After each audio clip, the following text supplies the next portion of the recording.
Yeah, okay.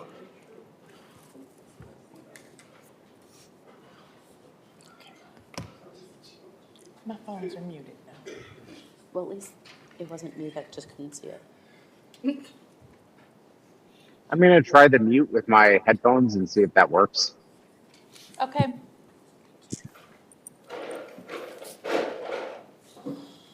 We cannot hear you. Your lips are moving, but we can't hear you. That works perfectly then.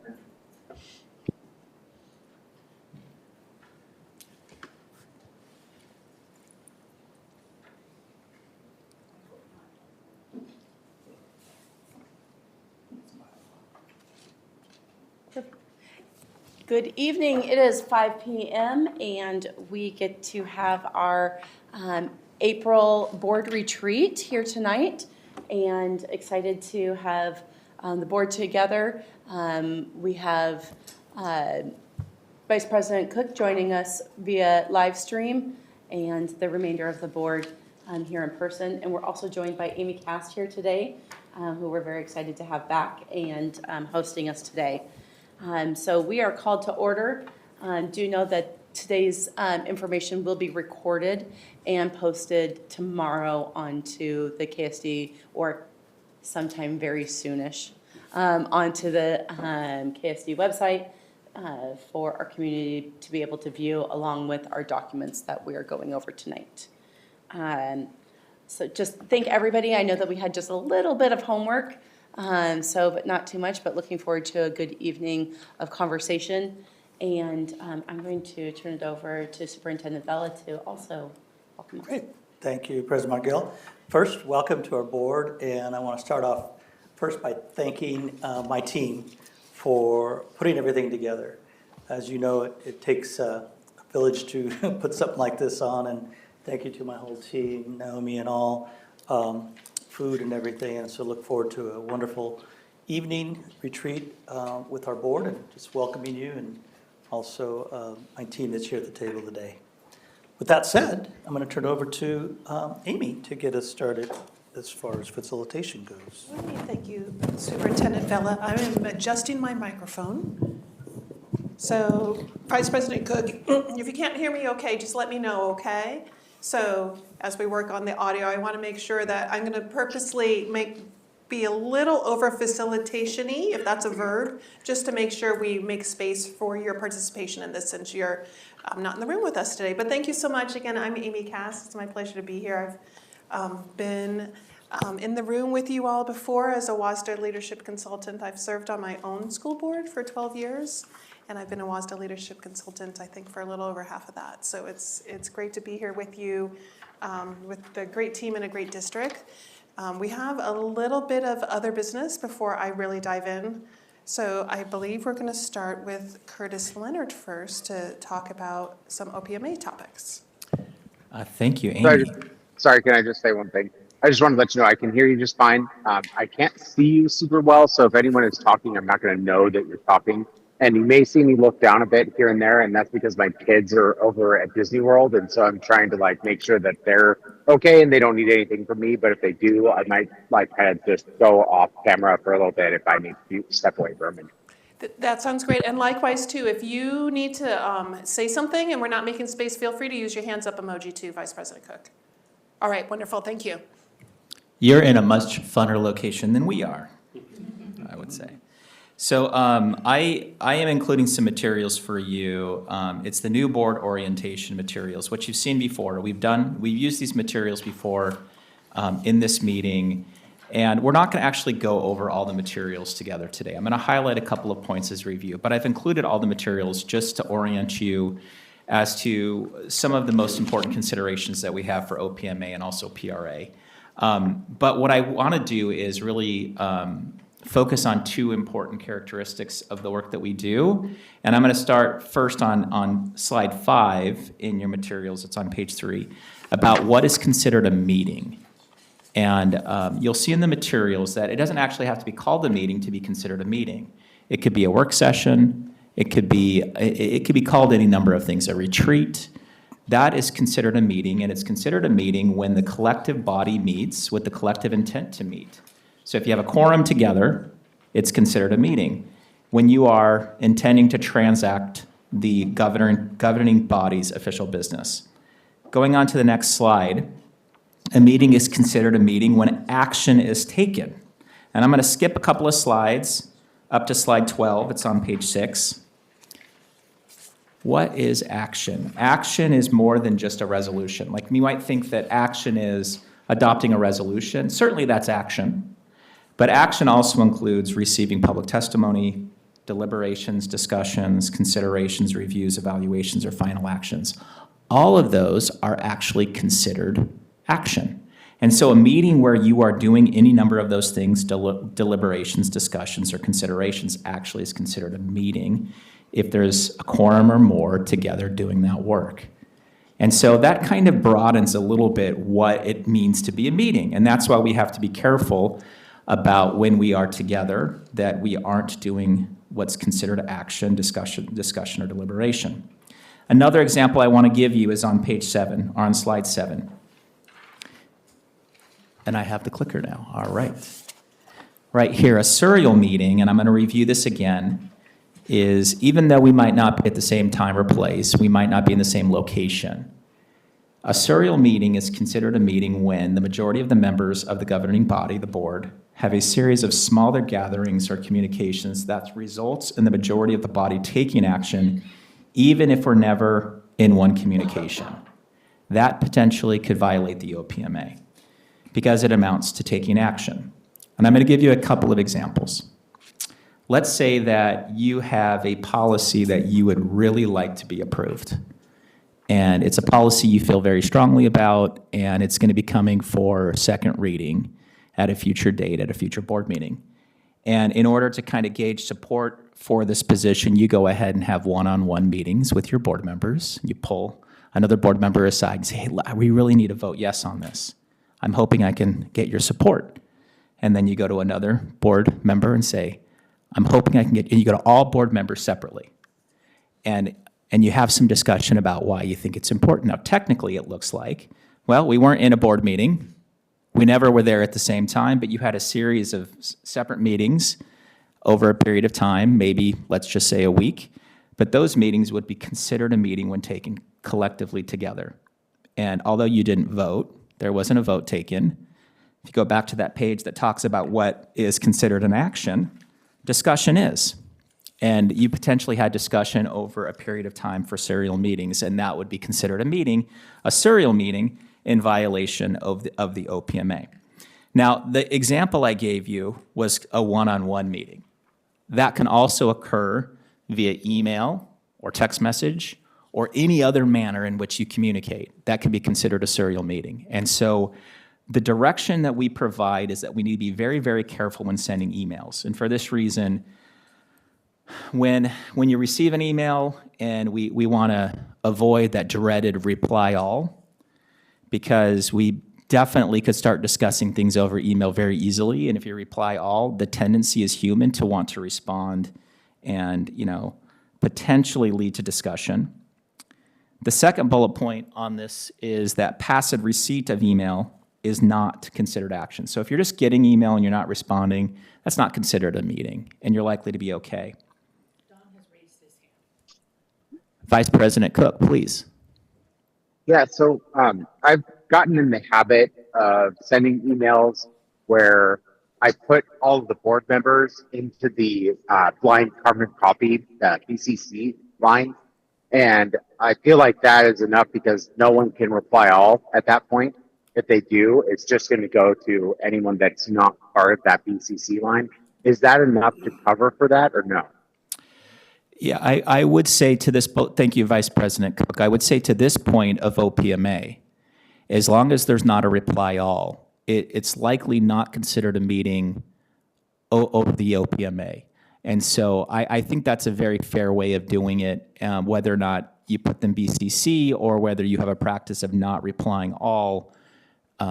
We want to really prevent the back and forth communication between the board. Because if it's sent and then replied all, or everyone else replies, or even if one person replies and at different times and not reply all, but separately, it still could be considered a meeting. So I want to be very careful about the back and forth communication. That's What- a good way to do it, Director. Sorry. Yeah, go ahead. Sorry to bother you again. If if I were to send that out, because obviously if they were to reply all at that point, they would send an email that would include me, but it would not include any other board member, but it might include the other like personnel in the district. Is that enough, or do I need to just avoid that altogether? I might recommend, I might want to look on a case basis, but I'm going to tell you, the challenge would be even on a BCC, if everyone were to reply at separate times, and they just replied, and that reply went to you, and you got 5 separate responses, Or even one, correct? or even one, technically one might not be considered, it potentially, because everyone's on it, it could still violate the OPMA on a reply. And so the reply all is probably a catch-all, but I could still have concerns about a reply if everyone replied individually. Does that Or make if there sense? was a conversation beforehand. Or if there was conversation beforehand. Another way of doing this. Go Sorry, ahead. the question I have with that is, so like when I send that, it would go to all the board, but anytime they would, any of them send it, no other board member could even possibly be added unless they add them specifically. So my understanding, and maybe I misunderstand it, so please correct me if I'm wrong, but my understanding is that if I reach out to a board member individually and I talk to them and I do not share what they've told me with another board member, that is not against OPMA. But if I share anything from board member to board member, that's where the problem comes. So like in my mind, and I could be wrong in this, so absolutely correct me. But in my mind, if I set it as BCC for all of the board members, unless they add additional board members that I like as a BCC line in addition to what I've done, there would be no chance of them causing it to be where multiple board members are able to see that information. Is that correct, or am I understanding that incorrectly? I still have concerns that if there's discussion about issues that could be appropriate for public comment and public discussion, that those discussions should happen in a properly noted open public meeting. Even if you don't share, oh, here's what the other board member said, but discussion is happening on a topic that would be appropriate for a public meeting, I don't know if not disclosing what the other board members said would be enough. And in the risk, the risk of potential getting into a dangerous area is relatively high. So I would recommend in those circumstances, bringing it to open public meeting, potentially.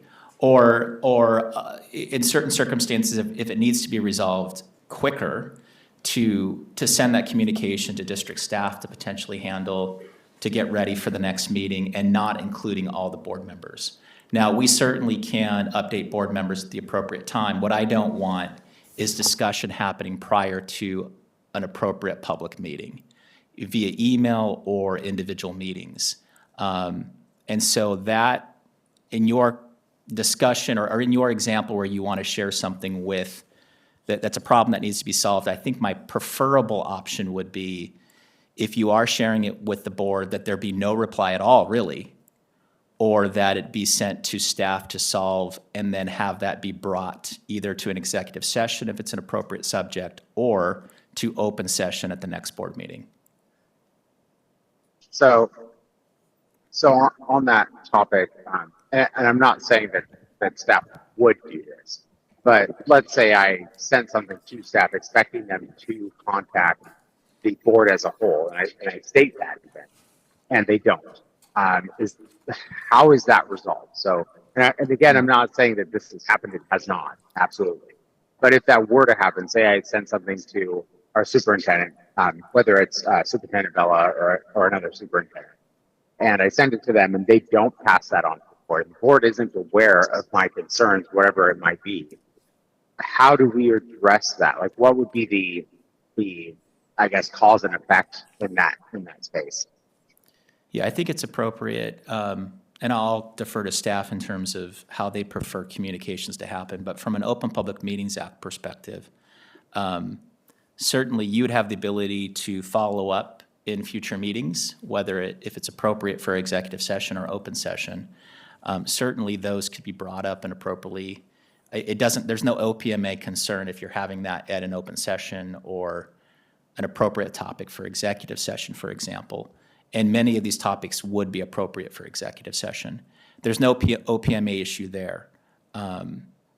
And I would expect there to be good dialogue between the board and staff about following up on concerns so that there is good communication. I'll defer to Superintendent Vela as to how he wants to handle those communications. But from an OPMA perspective, those could be brought up at a future meeting for sure. Yeah, so if I may, just to summarize, Mr. Leonard, blind copy, the risk is high.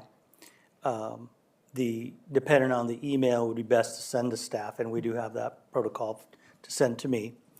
Then I could move to resolve or to answer questions. But I think that's what I hear in the summary that you're recommending. That really is the preference in regards to OPMA. Vice President Cook, I'm sensitive to the fact that there might be a whole host of issues that you are brought to your attention that you want solved. I'm certainly understanding of your position and want to be able to help in getting problems solved, but also complying with the OPMA. And so the advice I'm giving right now is just to be very careful about deliberations between the board members prior to an appropriate public meeting in which the body might be taking collective action. And so that is, in an abundance of caution, that is why this directive, or this advice is being given. So in that case, no. So in that case, would I be able to, like, if I'm just giving information, I'm not asking for any sort of discussion, I'm not asking for input whatsoever, and I'm just saying, hey, this happened, whatever, and just letting people know, would that, and stating in the email, so to say, that, by the way, do not respond to any of this. We will discuss it next time we're able to. I just want to make sure everyone's aware right away. I don't know when that would really happen, but if there was something like that, would that be appropriate, or should I still stick to just sending it to our superintendent and letting him and his staff handle it from that perspective? From the OPMA analysis that I just gave you, that communication would be perfectly fine from the OPMA's perspective.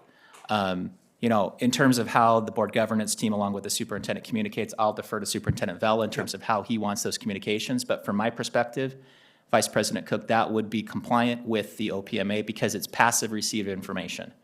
There's not a reply. There's not a discussion. And it's very possible that no one would reply, but in the event that someone does reply, even innocently, because we're just trying to, problem solve, there's a possibility that it violates the OPMA. So that's where we want to be careful. And I'll be clear, I have not seen this happen. This is not in response to me feeling like there have been OPMA violations. It's just a reminder because as I advise boards, this is a very, very common, tricky area to navigate. I will say that it's. Can I just get Superintendent Bella's, opinion on that, or how he would prefer that the board, navigate that if that were to be something that was brought up? I was just going to say that I would prefer that it come to me because I can then disseminate as depending on the email of what the need is. So that's what I would say. And I'd also reiterate that sounds like the risk is high again on the BCC. That's what I'm hearing. So I would prefer that. Any other questions? I'll just say no so that there's not any question as to my shaking my head. I have one question. So I meet with a director, I meet with another board member, we have a discussion, but they don't support my opinion. They're against it. Is it still a violation? I'm just clarifying that it is still a violation, correct? It would be, because again, the action, if you're talking to board members back and forth, the action is the discussion, not the action. It's not the It's not a collective outcome. position. Okay. It's not taking the collective position of, we have 3 yes votes or 4 yes Right. votes. It's that we're discussing an issue. That's an appropriate method that the board will reach a decision. But where should that happen? It happens at the dais. when there's a resolution and there's conversation and discussion. That's when that should happen in an open public meeting session. What we don't want is to kind of prep the vote, prepare for the vote, make sure we get the votes that we want, encourage each other to vote one way or the other. And this is not something I feel is happening. I just want to be very clear that this is an issue that does come up from time to time at boards.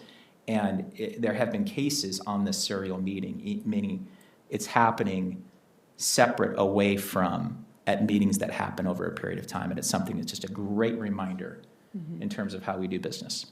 Okay. Thank you. Thank you, Director Gregory. One last piece I want to cover is on the PRA. I Yeah. just want to, step in for a second.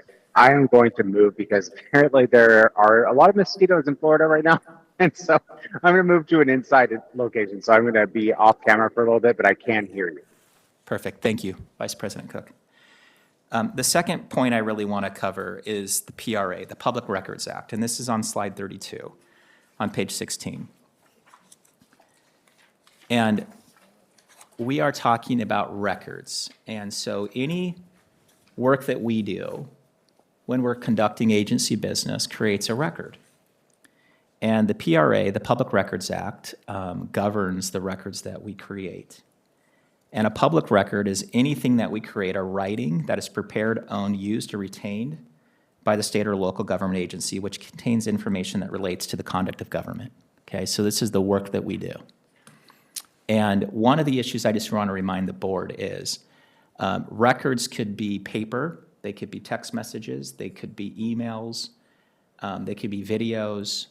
There's a whole host of documents that could be created in the course of your work as a board director. And the reminder is this: we have a lot of means and methods to make sure that those records are retained. We have district email. If you send something over district email, it's retained, I'm going to say indefinitely. We have district-issued cell phones that even if you were to send text messages, those text messages are retained. When we start talking about personal text messages or personal cell phones, I direct your attention to the next slide. There's a case out of Pierce County in 2015 in which a government official, a public employee, was doing official government work on his own personal cell phone. And basically, even though that was done on a private phone, those messages, that email, those text messages were considered records. And here's the challenge, because that individual was not retaining the text messages, and so those text messages were going lost. And it would have been a violation of the PRA because records are being destroyed. So here's the guidance. There are two ways to do this, because I know you have both your personal cell phones and your district cell phones. On your personal cell phones, the easy answer is do not conduct any agency business or district business on your personal cell phones. That doesn't include accessing a website necessarily or sending an email from those services, like if you were to send a district email on your personal cell phone, is a little bit different. I'm talking about text messages to your personal cell phone to and from. If you do that, you will need to verify that you are retaining those records. Okay, that would be incumbent upon you to do so. If you are not retaining those records, it would potentially be a violation of those records going lost and being destroyed. It'd be in violation of the PRA. So the easiest way to do it, yes, Director Song. Yeah. Reminders of meetings. Mm-hmm. Does that have to save those? The reminders of meetings, the question is, do they have retention value? And it would just say there's a meeting. I think. Yeah, like, hey, Director's on, don't forget, there's a meeting next week. Oh, is Dinner's it? at 4:15, the meeting's at Is it 5. from like Outlook reminders? No.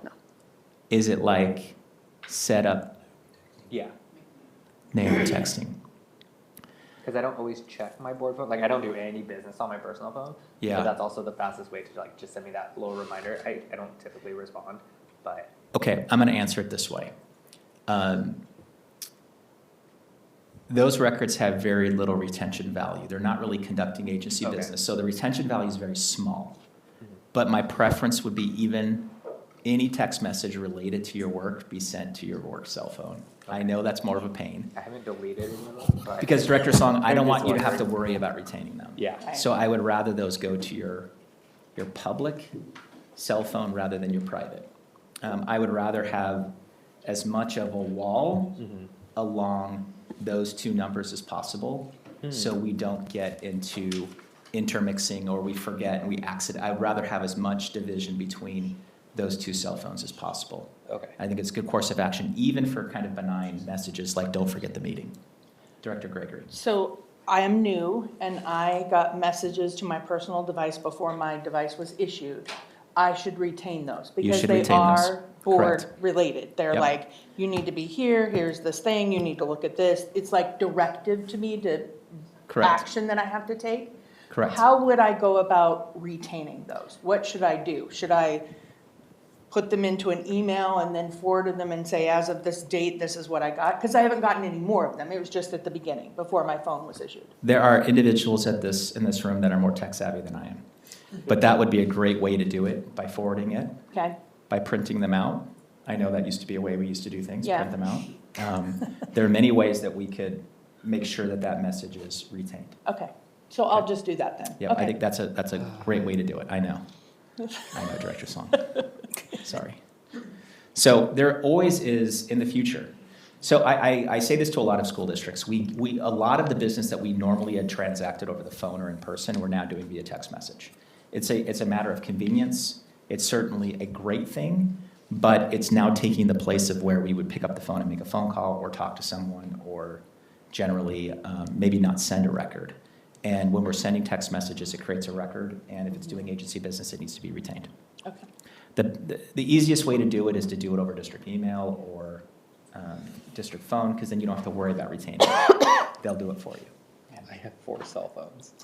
I'm so sorry, Director I Song. can't That sounds live this horrible. way. Okay, but I understand. I'm never making life easy. I apologize.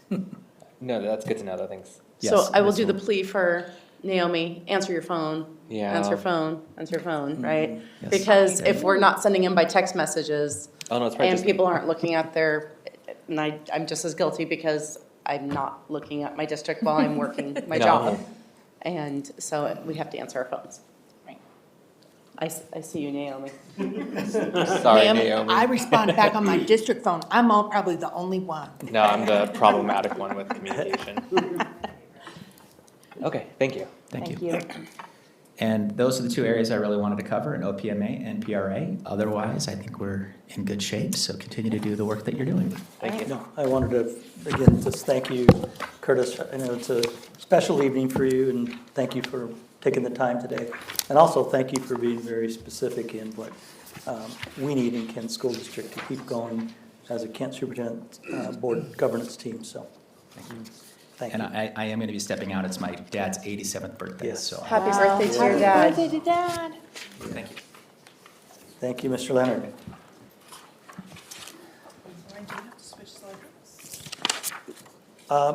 Actually, I think we're set on the slide deck, so I can open. Okay, so thank you. We're going to move on to the next item on the agenda, which is a summation of some information for the board around the topics of post-election impacts and how action at the federal level is impacting the district, as well as a focus on funding. So we're going to switch over. So I'll open, and then Director Clark and I, and also Mr. Paramville can kind of take this portion together. I've been sharing with the board periodically, either in my superintendent's reports, weeklies, or other, first of all, how we're doing as a district from a budget perspective. Additionally, what we're doing together as a WASDA team and actually teams across the state in looking at K-12 funding. And so what I wanted to start today is with the very latest information from Superintendent Reichdahl.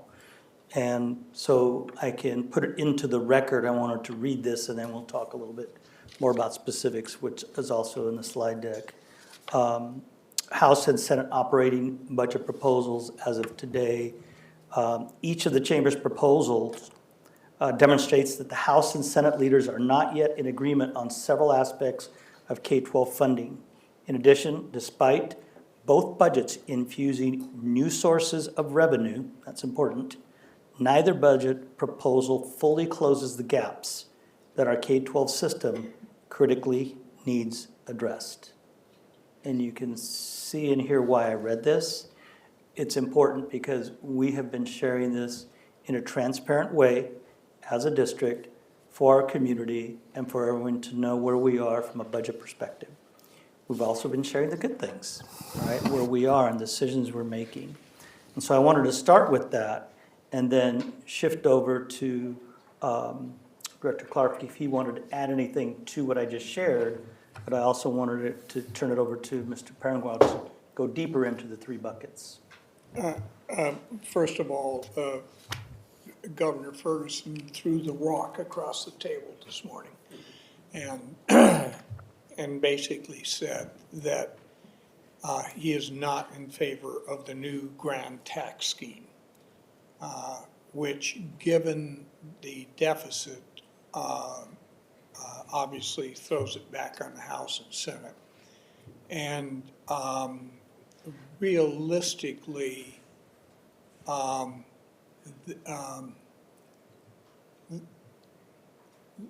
the squabbling that's going to occur now is going to dig deep into every federal or every state agency. There's no escaping it. If the governor does refuse to accept it, then and rejects the budget, you don't have a budget. So the infighting is now going to get tougher. Can I make a comment on the feds? Yeah, we were going to move into that piece with Mr. Parangua, but go ahead. Okay, so good news, bad news. The good news is at the federal level, even with all the cuts they're putting in the Department of Education, they actually did basically declare that the funding for Title I would be the same as it was last year. The bad news is most of the other titles were not mentioned. Yeah. And that will have a significant impact. And I feel compelled just from ancient history, folks, and that's when you cut half of the Department of Education, the damage will not necessarily show up right away. The problem with it is the paperwork, and the paperwork leads to the transition of funds. And if the paperwork doesn't get done, then everything goes on hold. And someday when we have lots of time, I'll let the superintendent talk about the various grants that are stuck out there. Absolutely. No, thank you. Yeah. Director Clark, I guess in summary, before I turn it over to Mr. Parangua, we're talking about pre-K funding and federal and state.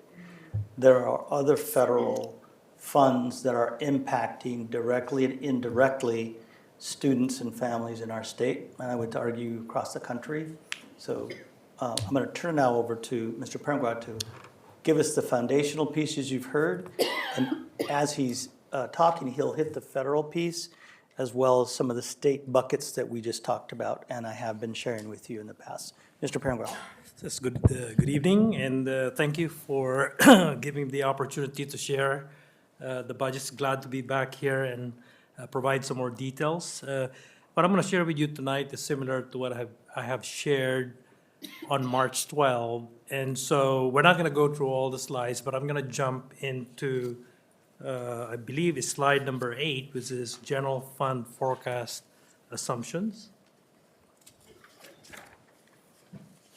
And you each have a copy in your folders, so you can follow along there or on the screen. And so tonight, as you share and discuss your budget priorities, I just would like to be able to review what was presented and then provide you with some additional information that we picked up along the way. And so in the general fund forecast assumptions, this is the basis in which we develop our budget. I shared at the last meeting on March 12 that this could change at any moment. And so particularly the IPD. And at this point, we don't have any concrete number on IPD, although we're hearing that the IPD might go around 2.5%.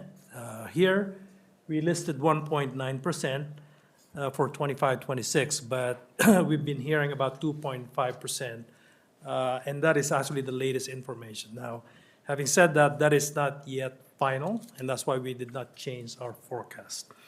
In regards to the collective bargaining agreement, we do not have any new settlement that has been reached since the last time that I presented this, and so it remains the same. And so with that in mind, when we go into the next slide, the forecast remains the same. And so here, and before we go into some of the details in terms of how we plan to rectify this, just want to be able to review this forecast. And again, we shared that this year, 24-25, we're anticipating about 9.7 million in deficit. And you will notice that the deficit is going to continue all the way to 28-29, to the extent that our ending fund balance is going negative 1.9 million, or a negative 0.3%. The board policy states that we shall maintain a minimum of 5%. And so at the last meeting, I shared that we need to come up with some budget balancing solutions. And in sequence, we would like to find efficiencies. We need to look for revenue enhancements. And finally, expenditure reductions. And any combination of those three could potentially solve some of these deficits. And so at the last meeting, we also shared some of the key takeaways. And so again, the premise of this forecast is basically our enrollment. And we are seeing that our enrollment remain flat. And by the way, those enrollment projection was calculated prior to all the executive orders that we've been hearing lately. Mm-hmm. And so we are we're thinking that they may have some impact down the road, and we don't know what that would look like. So we would be able to prove that in October when the student shows up in our door. And so we also noticed that the funding is not catching up with all the cost of doing business. You've been hearing about tariff and all the other increases cost of doing business, and so they are trickling down into education, particularly in the area of construction and also technology. We've heard today about the federal funds. We're happy to hear that Title I is going to be here, it's going to be back. We also heard that special education will still be funded. But the Title II, Title III, Title IV, and Title VI, those amounts to approximately $5 million for our district. And if those are not funded, we're going to lose about $5 million. We also heard that nutrition services is going to be affected also, that we currently have all our buildings, we call them Provision 2 or CEP, where students are able to eat for free. They are they're proposing to change the threshold so much so that about 33 of our buildings are going to be negatively impacted. That is not yet final, but those are the things that we're picking up along the way. And so you could imagine that every time we hear something like that, we would like to always recalibrate our calculation and figure out how to be able to balance the budget. And again, structural deficit, if this continues on, it's going to drain our ending fund balance. We need to do something before we get into a situation where binding condition is discussed. At the last meeting, I shared about the minimum unassigned fund balance. I shared that a 5% minimum fund balance equates to approximately 2.5 weeks of operation. And we would like for you to consider, as you discuss and share your budget priorities, we would like for you to consider a 10%. And, we understand that a 10%, which equates to approximately about a month of operation, it doesn't happen overnight. It has to be done over a period of time. And tonight, I'm going to share with you what it takes to be able to get there. And so the next slide right here is similar to the previous forecast that I presented, except that in this case, I am showing you what it takes to be able to achieve a 5% minimum fund balance. Previously, I showed that in 28-29 it would be a negative 0.3%. Here in this model, I showed what would it take year by year in order for us to be able to achieve the 5%. And so what you will see is that if we make budget balancing solutions of 3 million each year, starting in 25-26, we will be able to achieve the 5%. The makeup of the 3 million could be varieties of things. It could be some additions, it could be some deductions, some reductions. It could be an increased revenue, it could be efficiencies.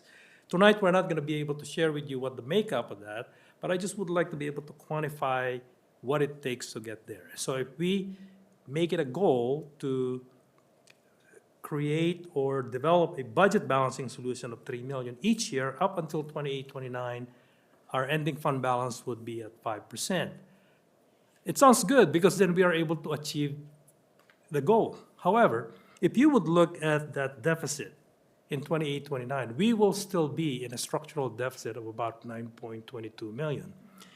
And you could imagine that if I were to extend this forecast, that 9.22 million will continue to linger and it would continue to eat up into our ending fund balance. Thus, in order for us to be able to avoid that, we need to continue making those budget balancing solutions in the out years beyond 28-29. In my pursuit of doing this and trying to figure out what would be the best solution, I also look at what would it take to be able to address the structural deficit and also achieve a 10% reserve for over a period of 4 years. And so if we were to do 6 million instead of 3 million each year, if we will find a solution of 6 million each year for the next 4 years, we will be able to achieve a 10%, as a matter of fact, it's 10.5% ending fund balance, and we will be able to achieve a balanced budget, meaning no deficit in 4 years. Now, having said that, finding a 6 million every year would be a challenge. It would be a daunting task, because as it is right now, finding 3 million is already difficult, and we're trying to figure out how to do this without impacting our classrooms. And so it's really difficult to do that. But like I said, it's a combination of many things. It could be an increased revenue, it could be efficiencies. But there is there is a ceiling in terms of how much efficiency you could do. You can only use as much technology to be efficient until the technology doesn't work anymore.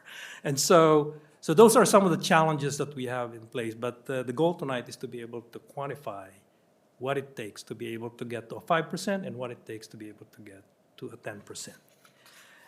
And then the last slide right here that I want to share with you is the 3 buckets. So you've seen this chart before. This was the priorities as we advocate for additional funding at the state. You probably have heard that there would be no movement in the MSOC area and there would be no movement in the transportation area, where, respectively, we have 43.2 million in underfunding in the MSOC and 3.9 million in transportation. There's still some hope in the special ed area, but notice how big the gap is in the special ed. It's about 85.5 million over a period of 5 years. Most recently, it was $24.5 million. So at this point, whatever adjustment the state will make, and whatever dollar amount we get, we will grab them, whether it be $1 million, $2 million, $5 million. But you notice that that is not going to make a big dent into the deficit that we're paying. Secondly, I'd like to point out that I think some of the things that we're hearing out there is that this is new money. This is new money that they're giving the school district. Well, if you really look at it, this is money that we've already spent. They're just giving us the reimbursement for money that we have already spent. And so every year we are spending over $20 million more than what they are funding us. And so any money that we get is just a reimbursement of what we've used. We've used our ending fund balance to be able to do that. So I just want to be able to give you those detailed information as you share your budget priorities tonight.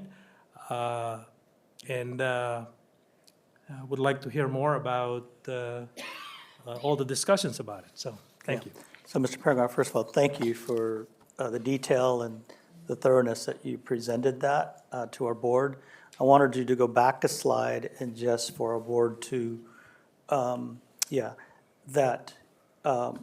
share there are assumptions here. Mr. Peregrine already talked about, one assumption is that, the assumption that there is, enrollment stays stagnant. In other words, flat. That's an assumption that is into this five-year forecast. The other one is that there aren't any emergencies. Emergencies, by the way, is why we have a fund balance, so that it is a one-time dollar that we're able to take care of some of those things. I can give you examples of those, but I think we're aware of those. Those are the types of things that we can do with fund balance. I mean, I could go on with some of those. The other assumption is that we won't receive anything from the state in special education. I'm so glad that Mr. Pringle mentioned that that's actually, we've already spent that money. We're just getting that back. And I think that's a really good point to make. As we hear things moving forward, that there was X amount of money put back into special education. That's, you can see that that's just paying districts back. And we're not alone in this. That's why those three buckets were critical.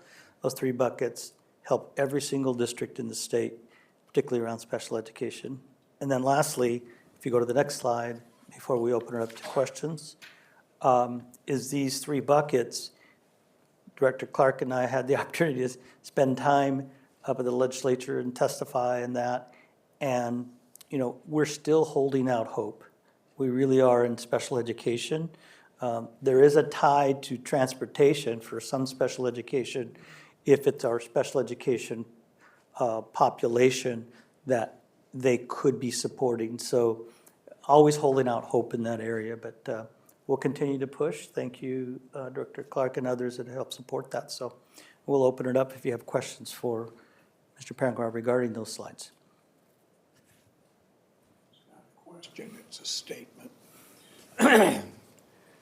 The big deals in MSOC, of course, that we were seeking specific reimbursement were in utilities and insurance. And it's impossible to not say that those are going to be growing bills in the coming years. It's just impossible.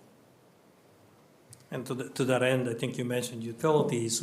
Our utility cost is increasing at the rate of about 13% every year, whereas our MSOC is getting 3.7, 2.5, and so that was the historical number for the last 5 years. So, when we break down categorically the costs that are going to special education, what are the pieces that are costing the most? well, mainly, I think I shared, there was a slide right here on the previous ones that I discussed on March 12. 81% of our budget are people. And that applies also with special education. In addition to that, I think we also have some of the contracts, the agency staffing are also included in that. And so there's very small amount that we use for MSOC, but generally people and agency staffing. Yeah, I would add, Director Song, that the staffing is Personnel. also linked to our CBA. Yeah. There are staffing ratios that must be kept. Yep. There's no choice there. We must do that. The agency staff is when we cannot find staff that can support the Yeah. students with IEPs. And I know those are costly. Yes. So I guess I've asked this in the past too, and haven't really gotten a clear answer, but what are the barriers that stop us from moving towards implementing additional billable service requirements for some of these specialists and specialized services that we're providing that's being covered through general funds? Are you talking about regionalize. So, referring to like SLPs, OTs, behavioral supports, most of these are being funded with general funds for outside provider contracts. What are the barriers or challenges that we're facing, either as a organization or just as a district, with adding on additional billables with those services? So we have an SLP. Why can't we bill insurance for medical services, especially with upcoming legislation that is including that medical services can no longer be denied by the insurance companies if it's deemed medically necessary? I know that part hasn't gone through federally, but anticipating that if that is the case, what are some of those options, and how come those aren't being explored? Yeah, as far as revenue, I think what I would say is the IEP would drive what the services need, that's one. And then the other would be back to the CBA that I mentioned. So we still need to provide the services with an adult. And so, and the services, I think what you're saying, billable, I don't have that answer right off the top of my head, but I think there are some implications with that in terms of the dollar amount as it relates to the IEP. But, you know, we can explore that a little more. I think what you're asking, and make sure I'm clear here, is what type of revenue could that give us? Yeah, because Right. we're looking And at so, a huge gap that so could when be you filled. think about that, you have to think about how many of our students receive SLP services, OT services in that, in addition to numeracy, literacy, and some of the other types of IEPs. So Yeah. I think we can get to that piece to give you a percentage of what a potential amount might be. Yeah, because I mean, just crunching raw numbers, I mean, if we look at like an SLP service, on average, let's say, you guys have one SLP for a couple schools, and they're, let's just even say 25 hours a week of services. Typical reimbursements, we're looking at like, what, 90 to 150 an hour, let's score on the lower end, times a month. I mean, that's 9,000 a month just in billable revenue that we could generate. So I know there's a lot that goes into things like duplication of services and Yes. some of those Yep. barriers, but how do we overcome those as opposed to just saying that these are barriers? And are there ways to work around it? Because I know other states have, Yeah. like Florida, for example. A lot of their services in special ed, they bill through their state Medicaid. And so what's causing us to, or preventing us from doing the same thing? Yeah. Yeah, similarly Well, with Medi-Cal, they also have similar options. Yeah, well, thank you for the question. I listed it down right here for our exploration. Okay. And perhaps we could bring it back. Hopefully, we have some information by May 14th when we Yeah. come back here. That is our next Yeah. date, and Yeah. so, yeah. Because I think what we're talking about here is, one of those ways to do this is revenues. Yep. You know, it's a lot to make up, $24 million, and that year, for this current year, that number is going to be higher. Yeah. And so certainly any kind of revenue would be supporting us, so. Thank you. Other questions? I do have a comment. I think it's very important that we are talking about this now and not being reactive later. So I appreciate that you're bringing this out and saying, okay, this is, and I appreciate the forecast, because I was trying to do this at home. The accountant in me was coming out. And I do agree, I think what's important for me is for the public to understand that it can be a revenue or it can be a cut. And so the board needs to decide what's that gonna be. Is it gonna be a cut or a revenue? And obviously, we'd wanna generate more revenue or figure out a way to Right. get that versus having to cut something. So I appreciate you bringing this and highlighting it. Thank you. Another question I had too was working with the city, and I don't have all the details, so I might be overgeneralizing and summarizing some of it, but I know in, what school district is Camino Island? Are they their own? Is where? Island. Stanwood? Stanwood. Okay.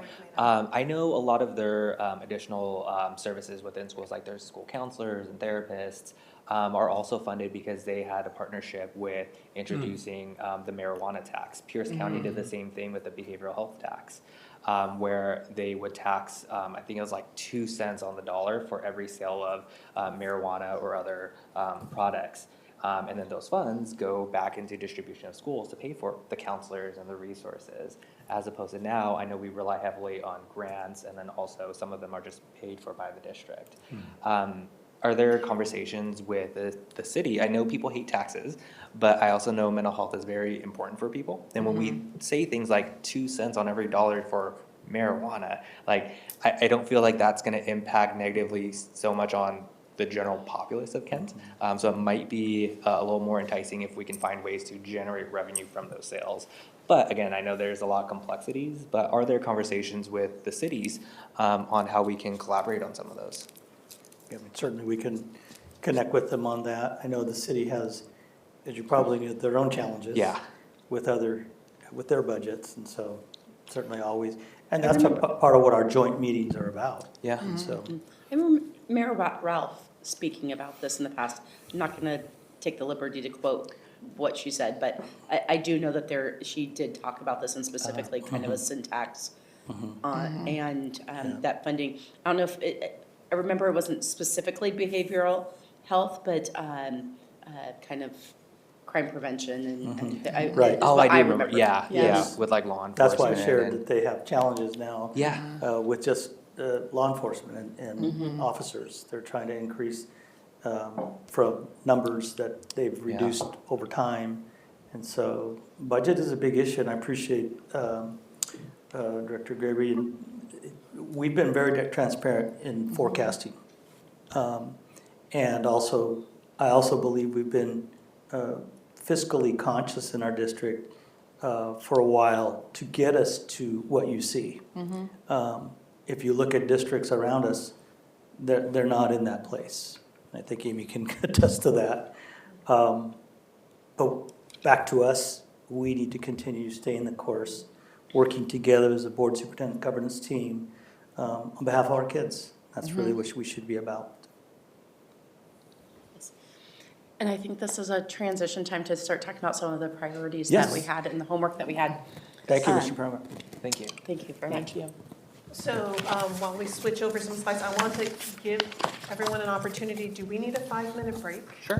Okay, so I have a little timer, a little visual aid, so we're gonna be a little strict because we have a lot of work to do. So luckily, I'm gonna turn this over, so if we can just take a 5-minute break, that'll give us a chance to change slide decks, and then we're gonna dive right in, okay? So it was off balance, see, watch. Oh, okay. I was like, Yeah, you're changing our. where's the rest of it?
everyone. We are going to slow this roll so Director Song can make it his way back. But thanks so much. We have a couple more things to talk about that are a little bit more involved. So I'm happy here to facilitate. I can talk with experience that being a board chair and trying to facilitate an in-depth conversation is tricky because you want to represent the information you have to bring and yet facilitate the entire board as well. And sometimes our brain does not split up that much. So I'm very happy to be here to facilitate this. I'm going to, since we have a minute here, we are running a little farther behind already, but really quickly, I love IM poems. I don't know if y'all are into them as much as I am. So I kick off our workshops with an idea of everyone bringing to the table something about themselves, and I thought it would be something about spring. So if, I have a couple pictures up here, so, spring is a great time to start gardening again. The bottom left picture is, I'm pretty sure one of your own symphony orchestras. I tried to find a picture of your own orchestra. So spring can be a time filled of celebrations and performances at schools. Of course, you have the Mariners is an option for spring celebration. Jumping in puddles, that was totally me when I was young. I was all about the puddles. And then spending time outdoors, whether it be hiking, biking, whatsoever. But I don't know if anyone would want to share something that they really are looking forward to doing with the weather turning. I can start, because I already did it. Can I say that? That totally counts. Baseball. That's, my wife and I attended their first Mariners game of the spring on Sunday, and it was so nice because the sun was shining, and it's just so fun. And that she came with me, I was really happy, because she usually doesn't come to the games with me. So, but that was fun. That sounds great. Thank you for sharing that. Absolutely. Anyone else have a favorite spring thing? Tulip Festival. Tulip Festival. Ooh, yeah. I have taken my yes. Girl Scout troop and we have gone to different farms, not just going up to Marysville, et cetera, and going up there, but there's local farms down in Auburn, Puyallup, and the Valley that you can go to and we go every year. It's a very good field trip. Thank you for that. Love it. I'm a Northwesterner, and so my entire life, and so spring is rain. And so I think that there's nothing better than feeling like there's no excuse to leave your house and comfy pajamas and a good book on the weekends if you have the opportunity. So and then I also really do love birds and have really seen a lot of the hawks and the eagles Yes. out recently Yes. and That's great. soaring and really enjoying life. And so spring is a beautiful time to go birding. Thank you for that. I really appreciate that. Anyone else? We're talking about what we like about spring. What we like about spring. So share something about something we like, and it's okay. It's not mandatory. Yeah, no, absolutely nothing about spring. We'll go back to something- our California conversation from when we were eating dinner. How's Yeah, that no, sound? I don't care for the things that grow outside or the weather that's inconsistent and the allergies and See, but Director Song, we've already learned something about you, so this is wonderful. Thank you. Big fan of Pacific Northwest. And I'll leave you space for you. you get my Director Hall. authentic me, so. And that is really important. And we can just keep diving in, so I just wanted to throw this up. All right, so because we have a lot to cover by 8 o'clock. So here's how. I'll mention one thing that I like about spring. Yes, please, Vice President Cook. What I like is we usually end up going on vacation and going somewhere. And so for me, spring is we're going somewhere and going to do something fun that's warmer than it is in Seattle. Well, thank you for that, Vice President Cook. Really appreciate that. So here are the 3 topics that you saw on your agenda where we're going to go through today. We're going to have a conversation to start talking about budget priorities for next year and using the strategic plan as the lens and the foundation of that conversation. It's a great way to really keep things student-centric. So we're going to do that. We're going to talk about continuing the support of your board protocols discussion. I watched your December work session just to catch up.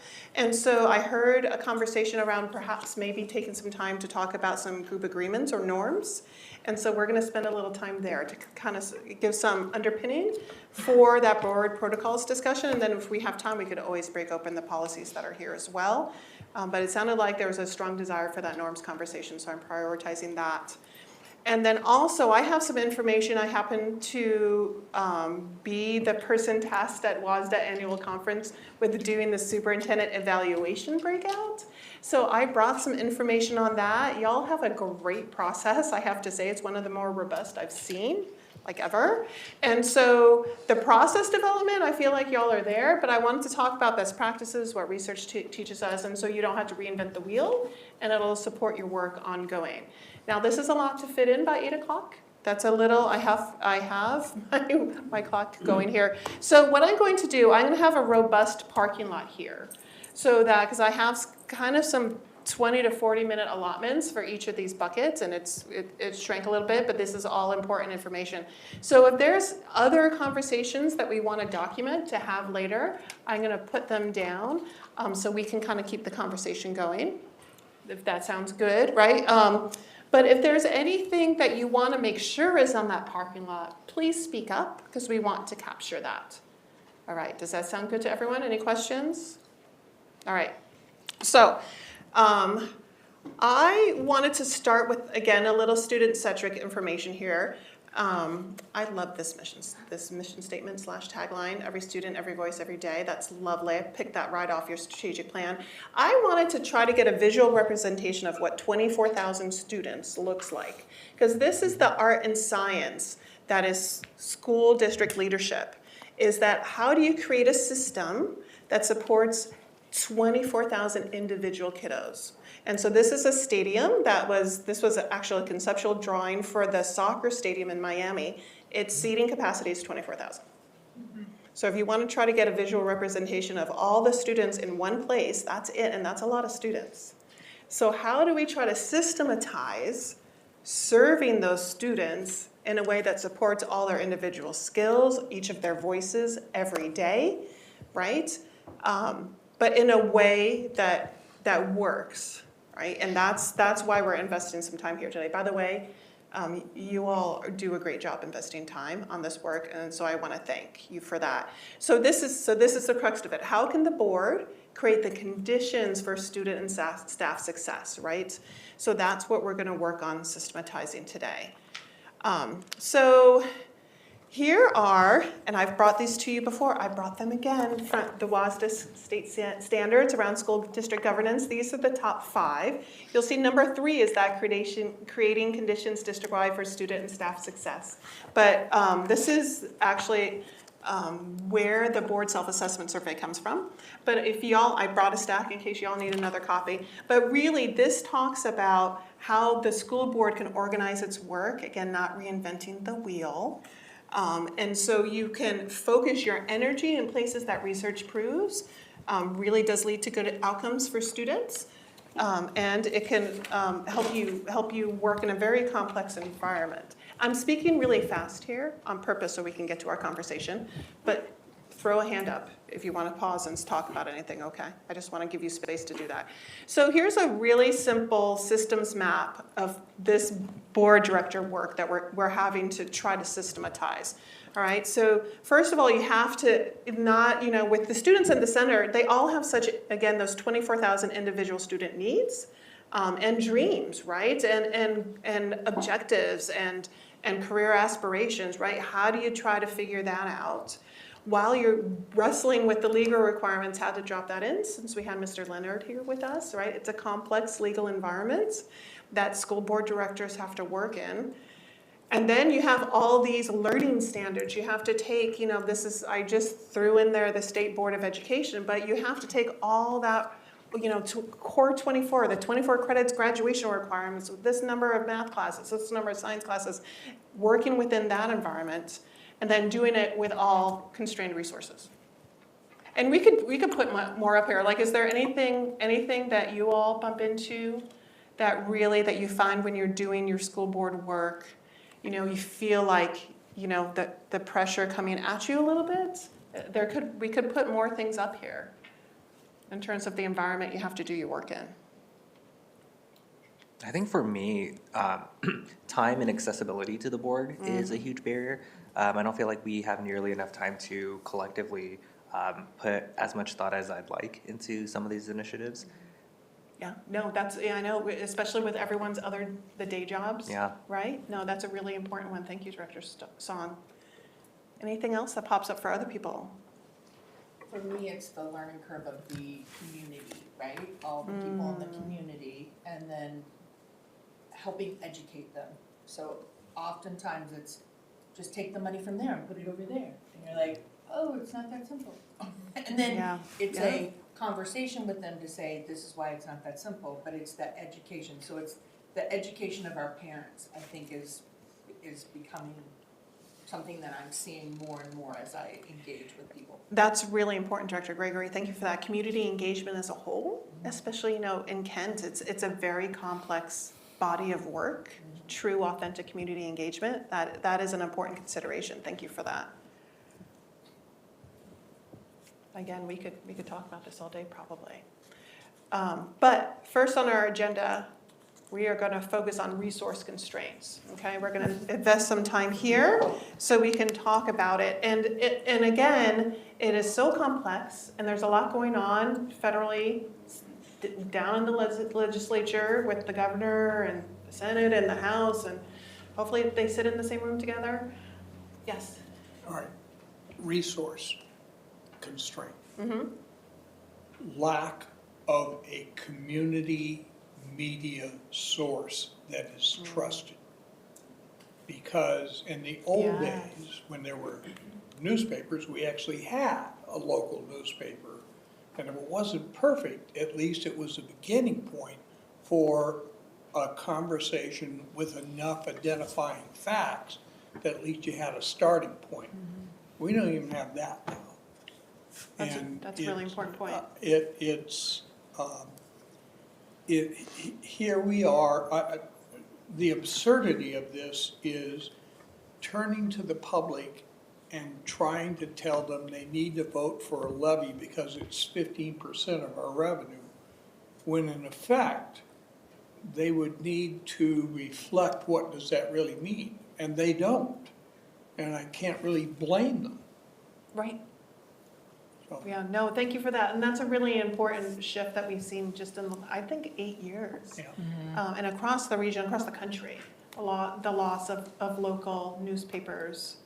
And even post-COVID, I know a lot of communities are seeing a reduced participation in things like Rotary or the Lions Club or things like that, other places where you could do that connection building, that information sharing on complex topics that sometimes take a couple times of reiteration to get to. So thank you for bringing that up, Director Clark. That's a really good point. So it's not our imagination. This is complex work. It really is, right? Especially in the year 2025. So in order to help with this then, that's why you have a really robust strategic plan. A strategic plan with identified measures that you've been working on for the last couple of years. That is a great asset that Kent has. And it's something I hope you're really proud of. Again, I think it's unique in how robust it is. So we're going to use that though as a tool, which is really helpful in order to talk about budget priorities. So, but before we do that, let's again, I'm kind of doing a conversation funnel. So now that we've talked about the environment that the work is done, let's just talk really high level. Let's talk about the macro level. You know, where would the we, it's a royal we, where would y'all like to help get the district to in the short term? The strategic plan goes to 2028, but kind of what's front and center? And there's a reason why there's 5 people representing the community for this. Y'all don't have to have alignment, but it'd be nice to hear from each of you. If there's anything that, before we get into specific budget priorities, just maybe kind of 30,000 foot level. What's on your mind that the work that needs to get done? For me, it's not changing from what we're already doing, right? We have a focus that we are making sure our kids are ready to graduate onto something, whether that is college, career, life readiness, military, and so whatever, into the workforce. And so it's double downing on that, like everything that we do should be with the focus of our students first, and to that focus of how do we get our students prepared for that. And so what I would like to see is that we really have, that we just make sure that when we're looking at those different lenses, knowing that the decisions we make, there's a lot of different groups of students that fit into those different things. So I'm just making sure that we have some good choices amongst those. Thank you, Yeah. thank you. So one of the hardships is, one of a basic evaluation is your graduation rate. And the graduation rate has been busted of late simply because of the after effects of COVID, Sure. which takes a tremendous amount of remediation to try and bring that under control. But I think it's begging a bigger question. The change in our lives created by the changes in technology continue to accelerate. And the system struggles with those leaps.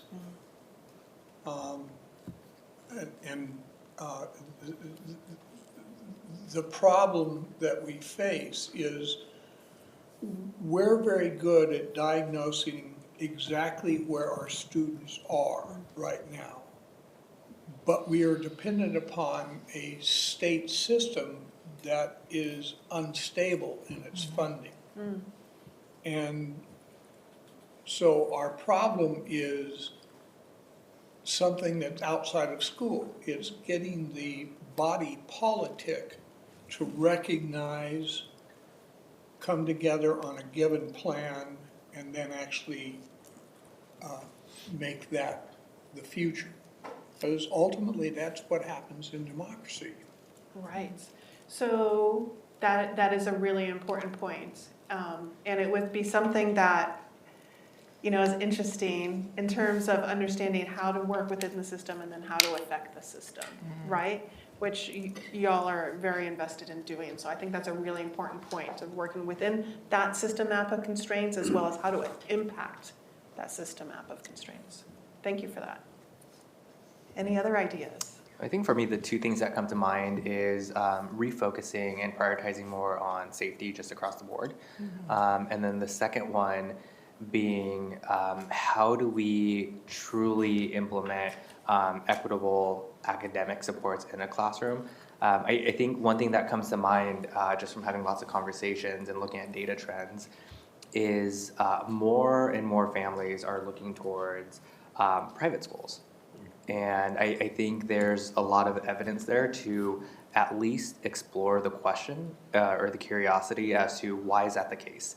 Why are we seeing that public school admissions are increasing? Why are families more willing and likely to go into debt in order to place their children into these educational settings? And a lot of it comes back down to, again, the safety. And then I think the second part is when we talk about equity, and I think MTSS is going to be great in terms of addressing some of the issues, but how do we support classrooms and teachers when a minority of student engagement may occupy and monopolize the entire classroom's experience?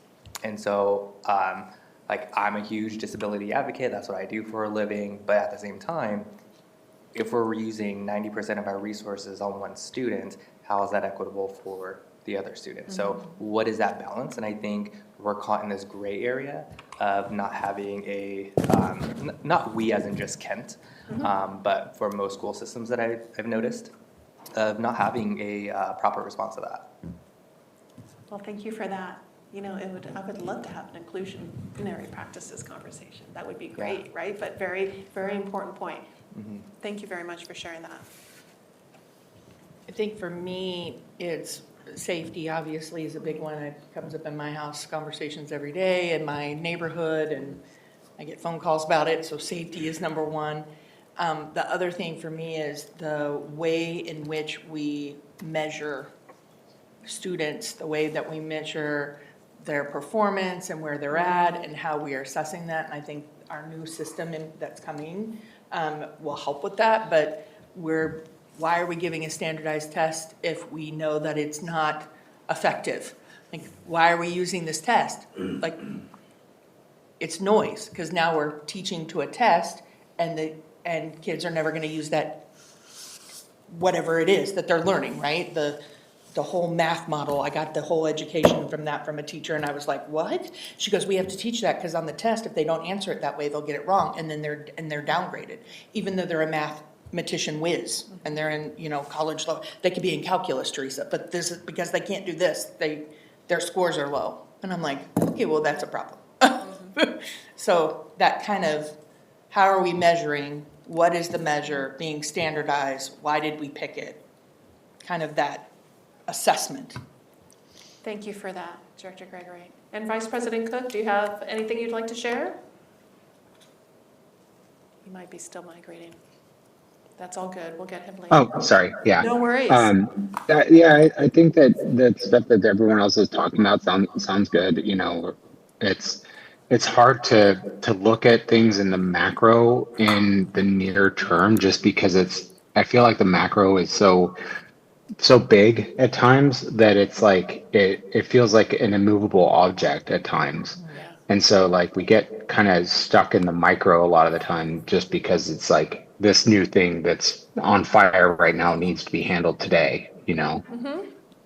Again, especially at the calendar year 2025, right? Right. 100%. And I think that's why I think it's great that y'all are here, to allow yourself the mental and, dare I say, emotional state to be able to pull back to the macro a bit, because everything you just listed is an incredible service to students. And so being able to think about those as you get into the details, it's something to keep in mind. Because as we talk about budget priorities, if there's something that doesn't perhaps support safety, right? That's a common thing that's popping up. If it works counter to safety, I'm not saying it's going to, but it's just something to keep in mind, right? I'm not presuming. But having that big picture in mind can be really helpful, because that's the level that you all operate at for the district. So because this is we're not going to answer these questions now, but what we want to take with this ultimately is how do you think we can get to these big points, right?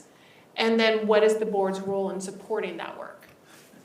Because, you just, what you mentioned earlier, Director Song, forming partnerships across, city governments and finding ways of leveraging other systems. There might be things that are so specifically in the board role advocacy at the state, so they could maybe upgrade a 1980s, algorithm they use for funding. This is really important work that's specifically, if the board doesn't do that, there's really no one else in the system to do it. So super important. Any thoughts before we keep going down the funnel? I think you make a really good point of that too, right? Like, you can only have so many foci, right? And that the board of 5 is arranged and thoughtful for the work that it is to do, and taking your eye off and trying to do everything else leaves the work of the board then kind of unfunded, right, with the people strength. And so I know we've talked in the past about the role of the board and what it does, and I just think that's your comment hit me of like how important that is to do that work, and there's nobody else that can do it, so make sure you're doing the work of the board. And at the same time, acknowledge the tension that's there, because the board role is one of oversight without actually doing the work. And it can be an awkward position to be in, being responsible for everything, but not doing any of it. It's a tricky position to be in, and that's why communication with your governance team and everyone here in this room is really important to get that calibration really clicking. But thinking about the macro and representing the community's dreams for their students, which is all here, that is you carry that voice, right? And which is really important. So, and I don't know what luck I had that table of 10s of the strategic goals are Yeah. here for us. Because that, I mean, talk about being able to quantify what the community's dreams are for their students. I mean, it's all right there.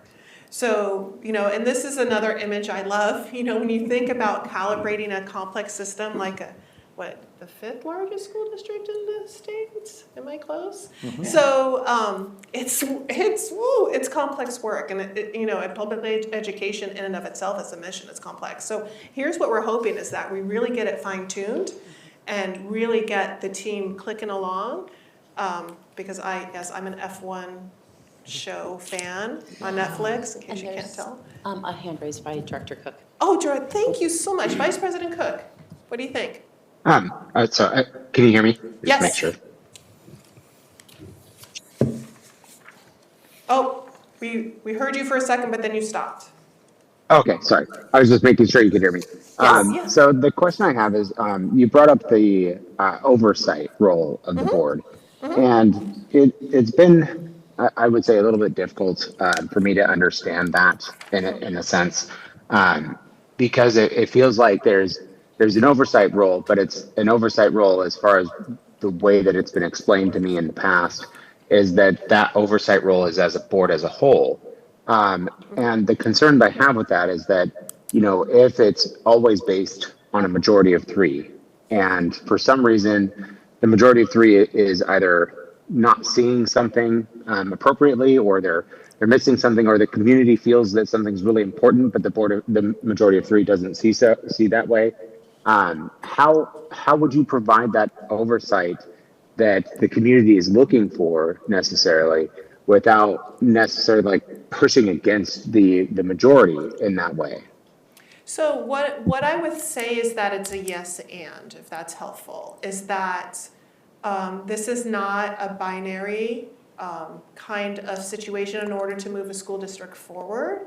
It's not either it's X or Y in a lot of cases. I'll give you an example that is kind of current in the last decade is start time for high schoolers. Start time for high schoolers, there's a lot of medical proof that the teenage brain needs to sleep in. And I know in my neck of the woods, during the Great Recession, our high schools got rolled back to start at 7:20. And that was, and it happened all over the place, right? Because because based off of an antiquated transportation funding model, that's where a lot of districts ended up. And so, I heard of districts taking 6, 8, 10, 12 years to solve that, okay? So it might mean that if the issue comes before a board, and the majority of the board doesn't believe that the conditions are there for a successful, right? It goes back to that phrase I love so much. The conditions for success are there to implement a later start time. Doesn't mean you still don't want to, right? It's a different, finding a way to implement and wanting to implement are 2 different things. And so if something comes up, I'll continue with that example. Say a majority of the board doesn't think, okay, we think there's going to be adverse implications. Maybe the solution presented was that, I don't know how your all-star times line up, but maybe the high schoolers, right? Yeah, the high schoolers end up, but a solution that people bump into is the high schoolers end up coming home after the elementary school students, and then that creates a whole bunch of daycare issues for families, right? That is a real issue to try to work through. So it doesn't mean that it's A or B is necessarily going to be, but by saying, okay, the majority of the board thinks we have to do it this way, but it doesn't mean the other folks who didn't vote that way aren't trying to keep moving the system towards finding that ultimate solution. I hope that helps you, Vice President Cook, because it can be really hard when you're dealing with really complex problems. Yeah, and so I understand the concern with that particular issue, but that to me is not oversight. To me, that is policy guidance, right? Like you're trying to move in a direction that you think is important for the district. And if people are upset about something and it's not possible, that's not oversight. Oversight means you are a check and balance on the district. So if there's an issue that comes up, so say, I mean, like last summer, before the beginning of the school year, or right at the beginning of the school year, parents were upset about the temperatures in schools. They didn't know what the temperature in the schools was. I took it upon myself to go into the schools and get temperatures. I first checked to make sure there weren't any laws that I was going to be like, sharing information that was going to end up causing us like some sort of problem. There aren't any, as far as I can tell. There are no laws that state that it has to be a certain temperature. It can be whatever temperature it needs to be if we don't have the capacity to change it. But I felt that in us deliberating and moving back and like going and talking about it and taking 2, 3, 4, 5 weeks to do so, the temperature is going to drop drastically. Now we're not going to have information necessarily to provide to the public, and now they're going to be upset about it because they're going to say, well, the heat was 3 weeks ago. Why are you telling me the heat's fine now? Of course it's fine now. That we're talking about what it was like in beginning of September or the late August. And that's where I feel like, and it's not that I'm saying that no one stopped me, like point blank. The district did a wonderful job of assuring that I was able to go into those buildings, check the temperatures. I didn't share any information about students or anything like that. It was just temperatures of each building in each room where, I would ask, hey, what's the hottest room in this building? What are you guys seeing here? And so I would go and check it and then share that information with the public because it's something that I didn't think was going to harm the district, but would help us to build that relationship with our community, which I also see as one of the big tasks of a school board. But that's where I see there was not, like I said, there was no blocking of me doing so, but there was certainly like some talk of should you even be doing that? Is that something that we can do as a school board? And to me, that's simple oversight. That's saying, the district says that everything's fine. I agree. Maybe it is fine, but let's go do some checking, right? Like trust but verify. And that's how I look at essentially everything. So if we're going into a space and the district or the superintendent or an employee of the district, anyone is saying, this is how it is. Well, how do I ensure that that is how it is if I'm not able to go and investigate? And not necessarily me personally, but if I can't get someone to investigate that I can then get that information from, and maybe that is something that, the school boards of Washington State are not tasked with at all. And if that's the case, then it feels like oversight isn't something that is the board's job. It's the majority of the board's job, but it's not the board's job. Does that make sense? I totally hear what you're saying, Vice President Cook. And what I would suggest, you just got my first big bucket in the parking lot. So if we have time at the end, we're going to talk about this. And I think that the definition of what oversight is, there are, first of all, this is something that's been studied quite a bit about what's effective in terms of how the board exercises its role. And usually the shorthand that WASDA uses is that you approach it with curiosity and ask why. And then ask for to work it out with the superintendent in terms of what's a reasonable time period to get that information back, like you said, in case there's a weather-related issue where it's a timely question. But that definition of oversight, one board member doesn't have different authority than another, and so it's something that you discuss as a board. And it might be something that we can bring up in the board norms, in the group agreements, that we get to after we do budget priorities. So I've written it down. And it's something we could talk about. Does that sound good? Yeah, sounds good. Sorry for the delay. I have to press mute every time. I totally get it. Thank you. Thank you. So let's do this then. And that's a perfect example of what we're going to use the parking lot for today. So here's the whole idea that we're going to go, we're going to do this first. So we're going to just stick on this slide. I forgot how I laid this out. We're going to stick on this slide and talk about budget priorities, okay? So the idea is here, and I don't know, President Markle, how you want to do it. I definitely want to take notes as we talk about it. I would love it that, I think you were tasked with bringing 3 budget priorities. Up to 3. Up to three. I would love it if you could also tell me what goal it ties to, because it'd be interesting to see. Everyone was asked for that. Excellent. So because I think it'd be really interesting to see if there's any clumps or if there's a goal that perhaps isn't touched on. So I'm going to be the note taker, if you don't mind here. Maybe it would make sense to go in an orderly fashion to get everyone's budget priorities. Do you want to do that one at a time? Yes, one priority. Yeah. And if you don't say. Okay, I can move the easel up. I don't know if Vice President Cook's going to be able to read it, but I will move the easel up. There we go. Okay, actually, why don't we start at this end of the tape? Do you mind kicking us off, Director Clark, with what you brought with it? All right, so forgive me, I'm gonna create a context here that seems unrelated. but Okay. watch, all right? So, when I was at City Hall, one of the things that the CEO did was bring in a space study expert. In other words, City Hall had only so much space, the building had already been built, but there was a growing population, so the question becomes, how do you expand in an appropriate manner to try and meet the needs? And that would require a plan that says, then we have to set aside money to create the whatever. All right, now, this is unrelated to space, but watch how it comes back. So my goal was in 4, recruitment, diversity, and so forth, right? And my concern that I'm trying to address here is the aging of our teaching population. And it forecasts dramatic change in a very short period of time.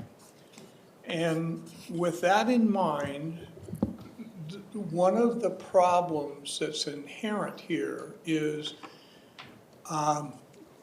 particularly once you get into secondary, where you have to get into specific subjects and so forth, is whether you have predicted the transitions that are taking place. Now, what I'm driving at here is you don't want to take an ancient veteran and then shove in a rookie and then pretend that that's just a 1-for-1 and we've met the goal of a teaching spot.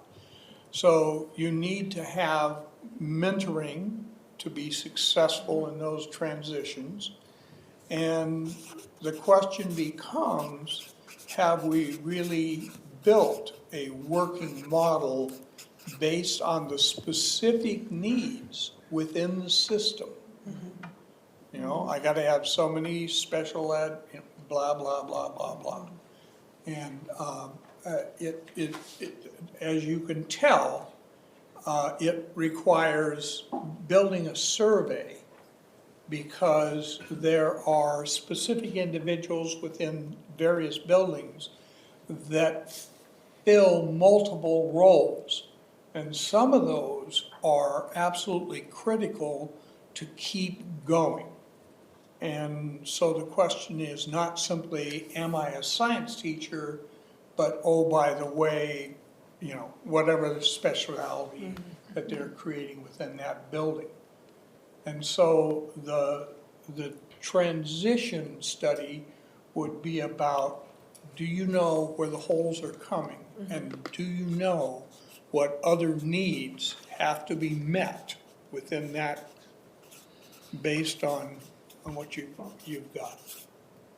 Thank you for that. And I imagine it would incorporate some allowance for, variation over time, almost like a. Oh, yeah. Yeah, Well, yeah, but it's a good idea, but your point is well taken, recruitments can be a very long-term project.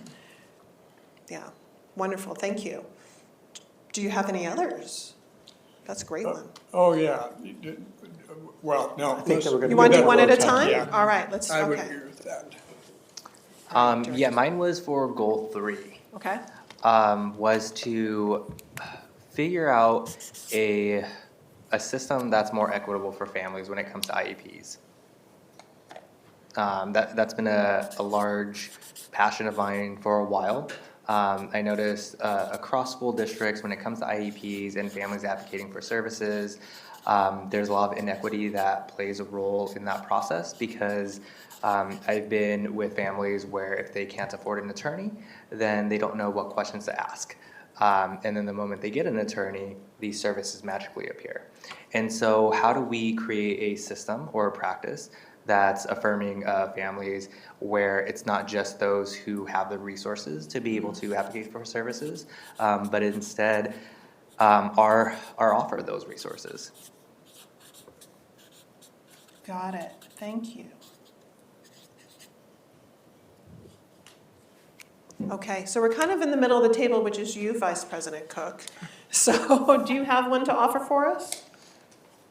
Yeah, so I would say like my biggest priority for our district is based on funding through the like income side.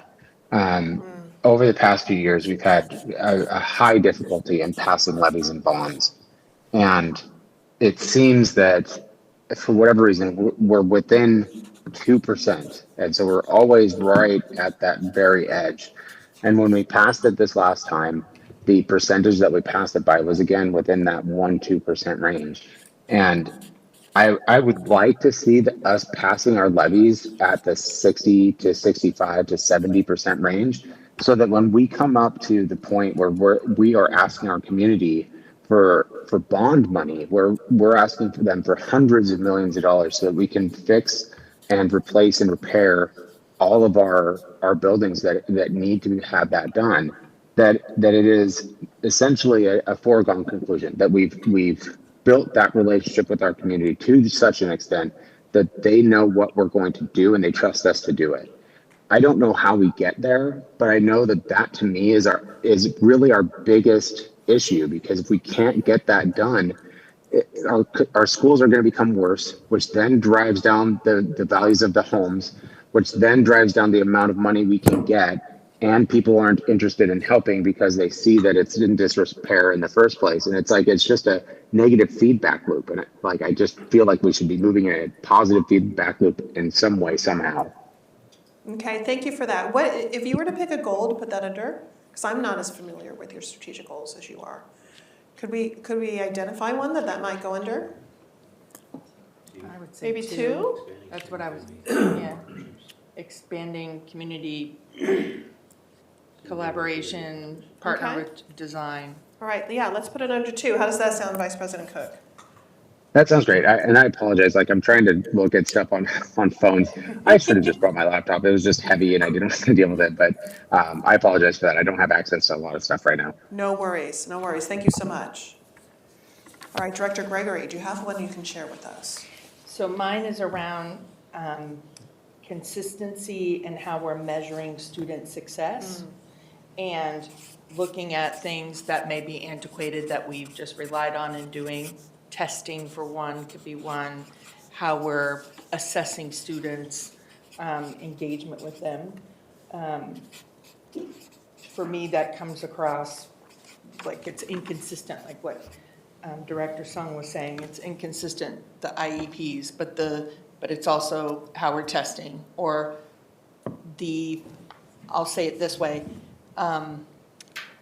you talk to one student and they're like, I love testing and it's so great and we have such a great time with iReady and SBA and it's such a great time and we have breakfast and we do all these things and it's this wonderful time. And you go to the next school and it's like this whip.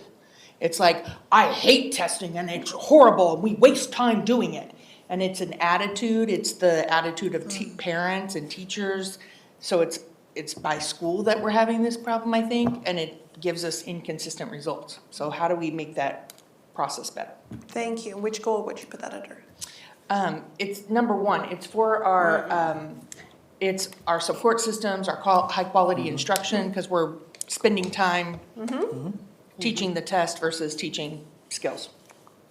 Wonderful, thank you. President Marble. Yep, my first priority would be, we have the low-cost option of a 6-period, 2-semester day, and it is very difficult for kids to be able to get in all of the credits that they need for moving on to other things, especially we have no foreign language in our middle schools. The younger that you start kids with language, the better they are at accepting it. We have the world language literacy accreditation. Am I saying this right? The seal, The- biliteracy yep. seal?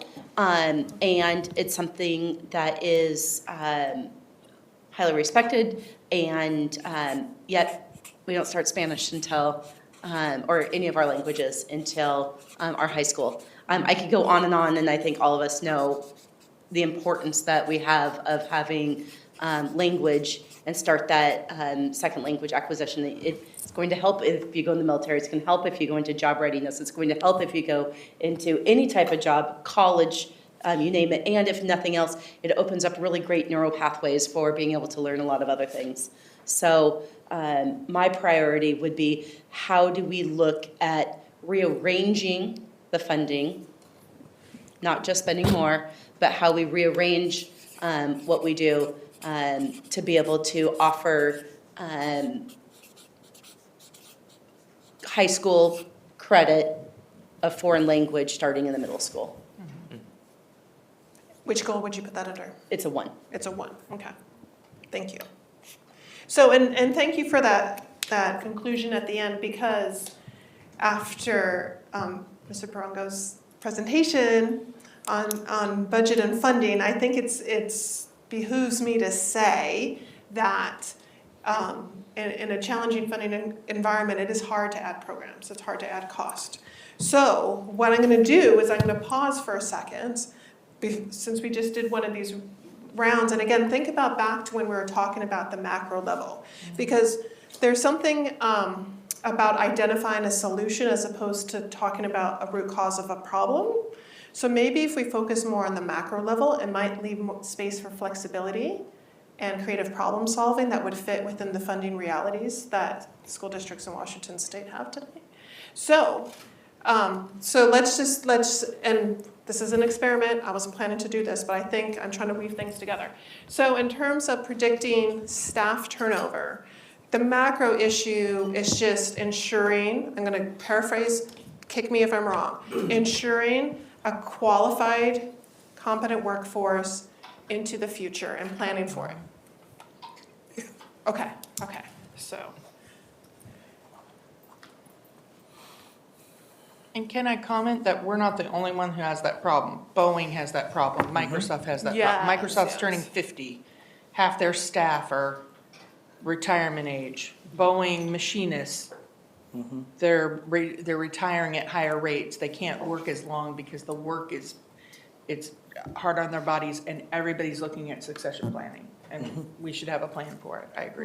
Right. And by having both, because I think it's a yes and conversation, by understanding where your brain went, because you all know the system so well, is really helpful. But then I'm gonna write in pen kind of the macro level to give the team a little flexibility in case they have to get creative. How's that sound? Okay. So let's talk about equitable system for IEPs. So what do we think the macro question is there, Director Song? What do you think? Is it, because IEPs, I mean, federal law with the Department of Ed going away, right? Yeah. So, I mean, what if we were to pull it up to the 30,000 foot, what do you think, what do we think the root cause of some of this stress is? The stress is real, Yeah. right? What do we think? Just anecdotally, I think it's inconsistencies with individual teams across schools, and their understanding of the laws, rights, what resources are available, and how to navigate those. So I'm just going to write that down. It might be deeper than that, but I think that's a really good point. Consistent implementation and support. I'm not spelling right. Here we go. I can spell implementation. Consistent implementation and support of students and families, right? Is available for this. Here's how you get it.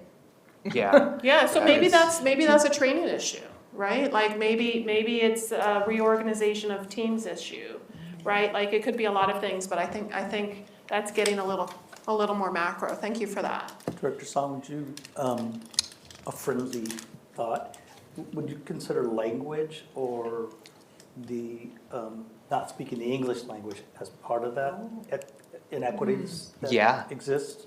And I think it's how it's conveyed. Because that also is connected to potentially the inequity piece. And Just do that. it's wonky.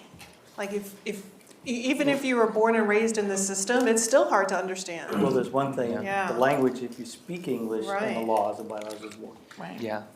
Think of it as when you don't, Yeah. and when you get an advocate that also doesn't understand that language of the person I'm advocating for. Right. There are inequities in that. Okay. Thank you for that. Okay, so Vice President Cook, go ahead and get ready to turn your microphone on. I'm gonna make, because I'm thinking back to what you just said about this, I'm gonna make a guess. Your macro question is gonna be around community engagement. Am I capturing that pretty close?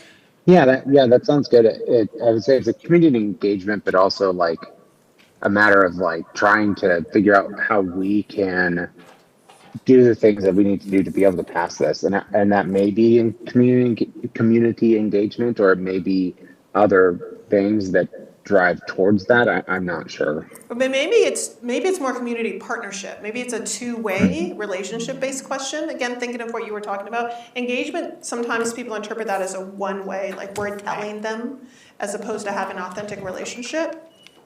Yeah. So I'm crossing out engagement.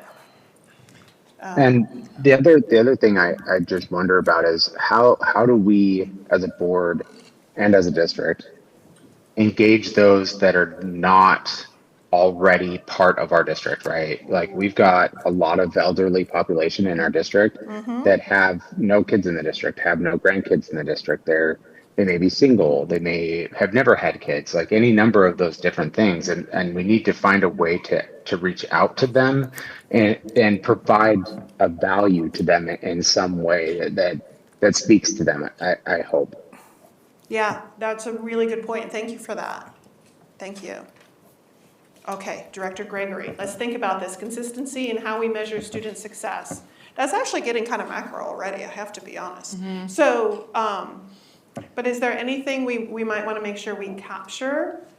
Is it consistency, or is it, I heard a concern for stressed out students in how you were relaying this? So you go into one school and they love the testing and they think it's great. But when my kids went to the same school 2 years ago, it was the worst thing, and they would come home and grumble about it. And I'm like, well, in elementary school, you love testing, so what's different? And it's the attitude, it's the culture that we're building in schools. So it's that culture that the principal and the player, teachers make a world of difference in that. Right. So I think the problem is, we hear from our teachers, why are we testing with this? It's inconsistent. We need to look at that. Like, we're testing with something that may be inconsistent or not standard. This came up at the last meeting. Yeah, no, it's interesting because one of my 3 priorities is also around testing. Yep. Do you mind? I know that we're. No, actually, I think that's a great idea, Yeah. instead of having me write redundant things. Yeah, Yeah. but Yeah. I looked at it a little differently, and I think that we need to evaluate our suite of assessments Yeah. to make sure that the quality is there, the efficacy is there. You're gonna hear my next one about high cap, and you don't stop doing high cap because you can't find a good test. That's dumb. Sorry. You get a better test. And so you find what is effective, and you have measures for looking at that and seeing what actually happens. And if something has quality, efficacy, and the right frequency, Yes. right? Why are we testing kids at the end of school just to test them for the first 3 weeks of school at the beginning of the year, knowing that there's always summer slide and like how much, we know that it's gonna happen every year, it's pretty predictable. And so, why are we spending so much time doing this? And so if we have an assessment to really make sure that the tests that we're using have quality, efficacy, the right frequency, and also equity. I would like to say, as a parent with a high school student, it is so hard because we do not offer the PSAT and the SAT in our district. And so when we say we're getting kids ready for college, no, we're not. Not if one of the biggest tools for getting into college is taking the SAT and It's not PSAT. required. Most colleges still don't require it. They're moving towards it, again. They're getting, Yeah. yes. And because you look at, it's optional, but if you don't turn it in, you're not getting in. You're not getting aid. You're not getting it. But I think the other thing, and I think this testing goes hand, and I could be wrong, it goes in with the IEPs. Because testing, if you had effective testing, you could identify students that may need one, and then you reach out to the student instead of them coming to us. We So- can identify them and go, hey, this student's gonna struggle, and we are required by law to help them, and we should be helping them. We shouldn't make it difficult for them to come and be like, I need this thing. So I'm gonna Sorry. throw out a brain scratcher. Testing can be a lot of things. Assessment can be a lot of things, and moving within a MTSS world. Yes. Right, it breaks down silos. Yes. In terms of, okay, now it's testing time, now it's learning time, now it's whatever time. So I think that might be, again, a macro thing to think about, right? What are we, testing, right, assessment, right? I labeled this as the suite of assessments. Yeah, Assessing the suite of assessments that we have Right. within the district. okay, and then, So, yes, and to everything Yes. that you Yes, said. and. Yeah, no, we're getting the yes, Just please ands. know that this was a friendly amendment. No, but I agree with, I had one on how do we engage with at-risk youth. That was my second one, which ties into IEPs. Because we have these schools that are, you know, it feels like the haves and the have-nots, but they're not. Sorry. Okay, almost, because we just Sorry. want to get the macro Right. here on this last one, and then we're gonna go into the second, we'll go this way maybe.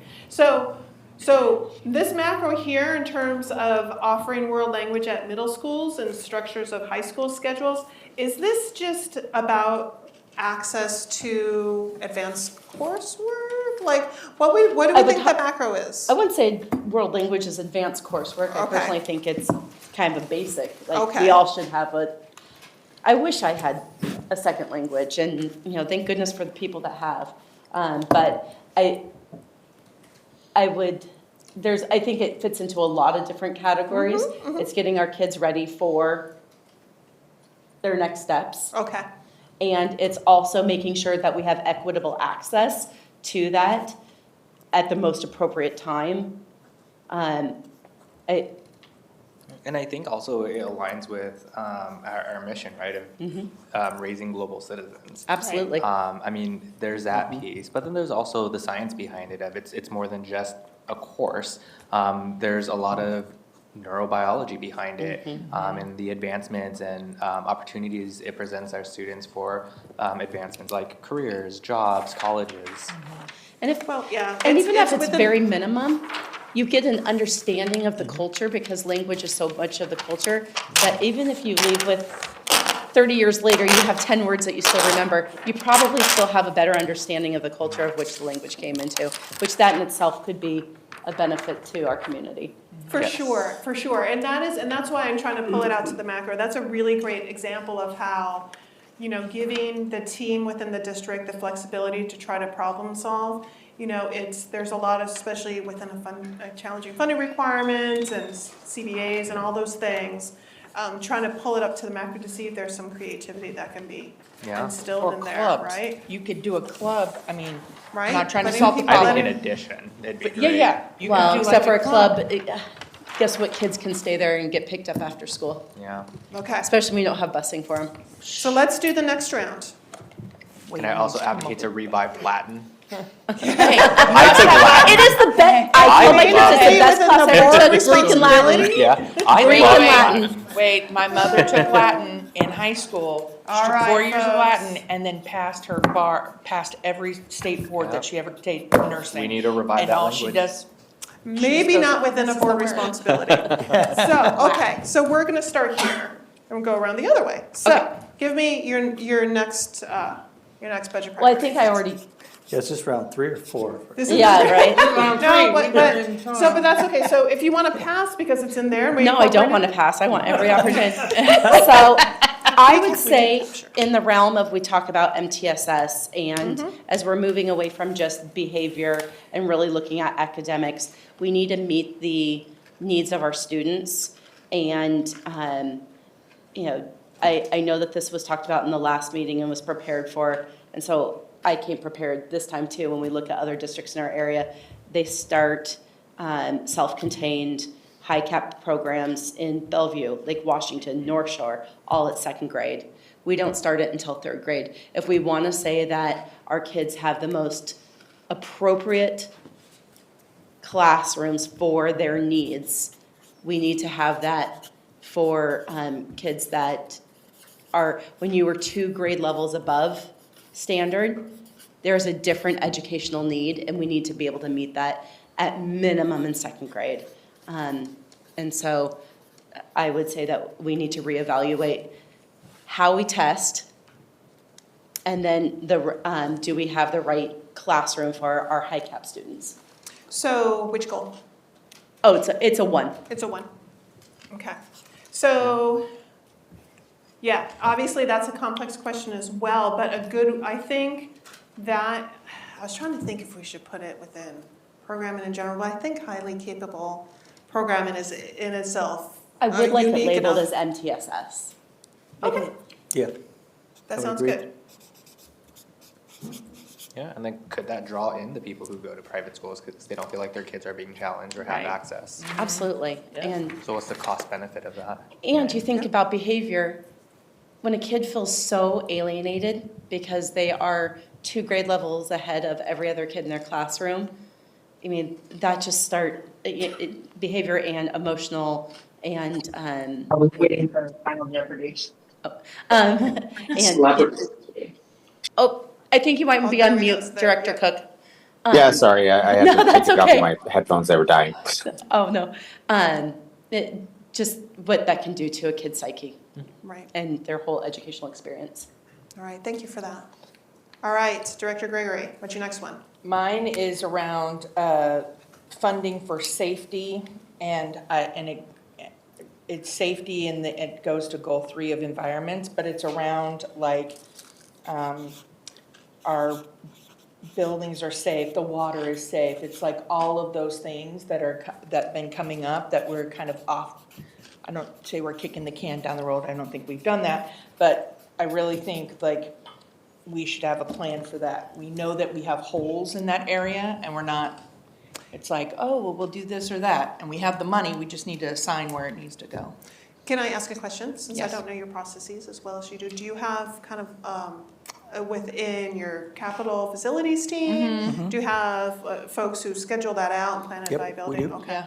okay, But we have holes in it, so it's causing safety concerns at our secondary schools. So at our high schools, okay. we don't have a safety officer, and that's causing problems. And Oh, we're that's, having, oh, okay, I was we're thinking having- literally like, no. like the physical building No. itself. Okay, so Yeah. you're talking So about. we're having, and then the problem with that is, that my concern around that is the emotional fallout for teachers. Because when you have a lockdown, think about what that teacher goes through, Right, right. and kids. And it's just difficult for me because it feels like my school has had one every 6 weeks.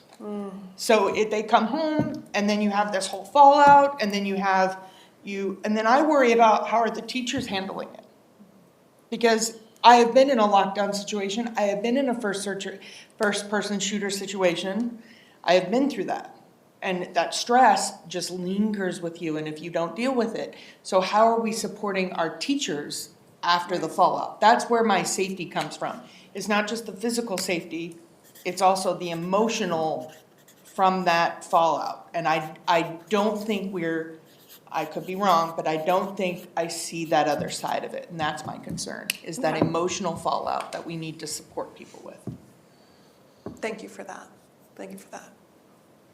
Okay, Vice President Cook, we're moving on to you. Do you have another one to add?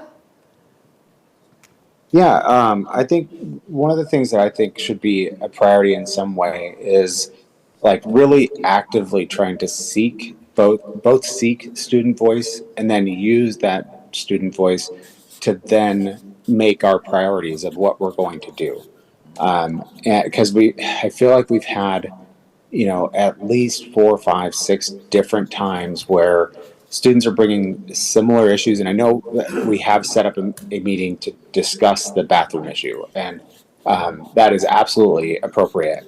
But it seems like there have been other issues, and I feel like we kind of just don't ever really address it, and I feel like it makes the students feel like that their voice doesn't matter, and I don't want them to ever feel that way, because their voice is the only voice that really matters. They're the ones that we are here for.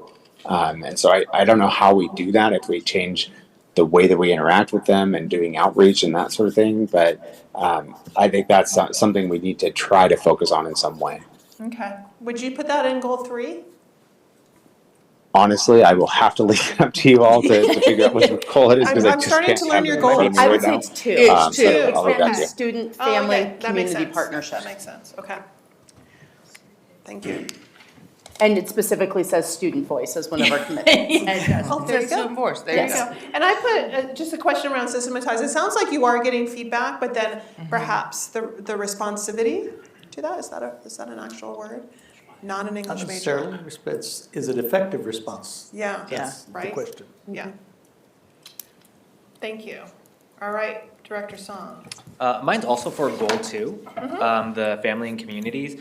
I think one thing that we're lacking in, and one commonality that I see in a lot of successful districts is how do we leverage our diversity as a majority? And what I mean by that is when we look at districts who are, I guess, I would identify them as more homogenized, where there's a collective conscious or shared understanding and shared values and morals. But when you work in a district with so many different cultures and understandings and preferences on how to navigate situations, I think that's where we constantly get caught up in discussions on how do we get rid of the symptoms of everything that's happening, and it never gives us a chance to get to the root cause of problems. And I think one thing that has guided us in that direction is the superintendent and those talks. How do we do more outreach with community involvement? Because I think an area that we're lacking in just as a society is a lack of community and family involvement with the students' lives, and also with the, I guess, culture of the schools. And so how do we expand that? Okay. Thank you for that. I just want to make sure I capture it well. I'm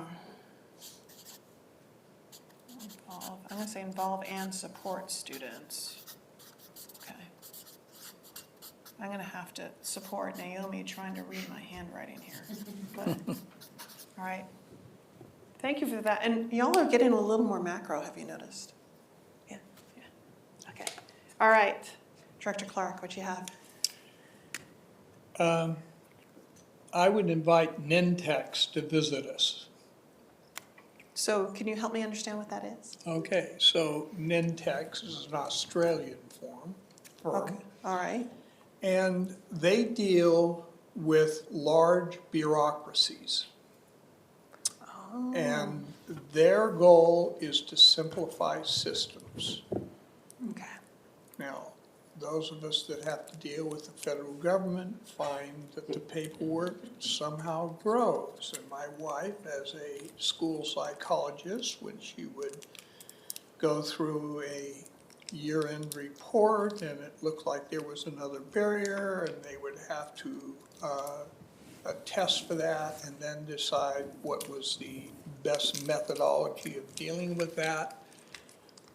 Oh, that's federal money. And immediately we start to go into this paper chain. So are Now- you feeling like there's bureaucracy within the school district? Is that, you're using that as a metaphor? I would say for- there was some bureaucracy in personnel, and I think there's some bureaucracy in finance, and I'd even bet that there's bureaucracy in technology. So what would you think of your, if again, we're trying to bring this macro, so what is your goal here? What is your desired outcome? Okay, so one of our major problems, as a former classroom teacher, class size is critical. And then, given the changing makeup of our student population and individual needs of those kids, what we end up with is having to devote time to not only process, but to in fact reinforce through paper. Okay. So what I'm trying to get at is a trigger mechanism. So in the case of one of our kids that's got an IEP. So there are several things that have to take place underneath that. Number one, the data on the kid has to be accurate. Is the guardian still a guardian? Do they still have the same address? Who's the contact person? Is there a change in hours for the parent? In other words, that data is constantly being changed through the system. But ideally, what would happen is it would go into a central system, and then there would be a trigger for the capsules of information that need to go into this specific action on this specific kid. Okay, okay. So, So am I hearing a desire for integration of systems in order to find efficiencies? well, the trap in government agencies is the many different functions. So I wasn't kidding about technology. Right. When they go to buy something and there is a warranty and Right. right on So, down the line. you know, with RCW and WAC notwithstanding, you know, within the realm that can be controlled within Kent's, what do we think that we'd like to try? Because I know that around purchasing, there is a bunch of whack. So, Yes, yeah. except for the fact that that's Yeah. what this corporation does. They Right. deal with school districts. And you're not telling them something new. Okay, here's another idea. Maybe the macro is we're trying to find ways to help save our employees' time. Yep. Okay. And that would be goal 4, maybe. I troubled where it would go. Okay, we're gonna go with goal 4. So find Inclusive ways. workplace? I would Yeah, number 3. Number 3, all right. See, I don't know You your did goals say yet. something though that sparked an interest, because I thought where you were going with the technology thing is I think we need to come up with deals with a lot of our systems that we work with and start charging on data. Or how do we leverage, because when we use these systems, they use that data. We pay for the service, they collect data, they use it to monetize and grow. So can we be innovative and cut deals with, for every gig of data, you take X amount off of our rates? Yeah. I feel like we Absolutely. need to work towards some kind of innovative financial solution to leveraging data that's just inconsequentially being taken. And But so that's a I'm whole gonna rope that into here. So we're gonna find ways to save employees time, create efficiencies, and innovate around revenues. How's that sound? Sure. Okay. So I'm going to point out that it is, I think, about 10 after 7.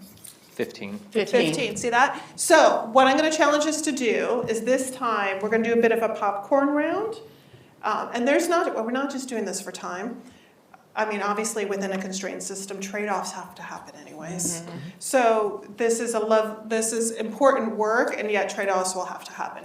So I'm gonna kind of speed up that process. So for your third items, are there any ways they can be incorporated into something else we've already talked about? We already started to organically do that, right? Now I'm gonna actively encourage it. So for the third item, I can start another one, or I can add it to something that exists. I think some people's will not exist on there already. Okay, Mine which is will. fine. I think Okay. visually it'd be nice to just see it on a whole new sheet of paper. All right, but we that's will me. do that. Okay, I get distracted. here we go. I'm gonna change colors again. All right.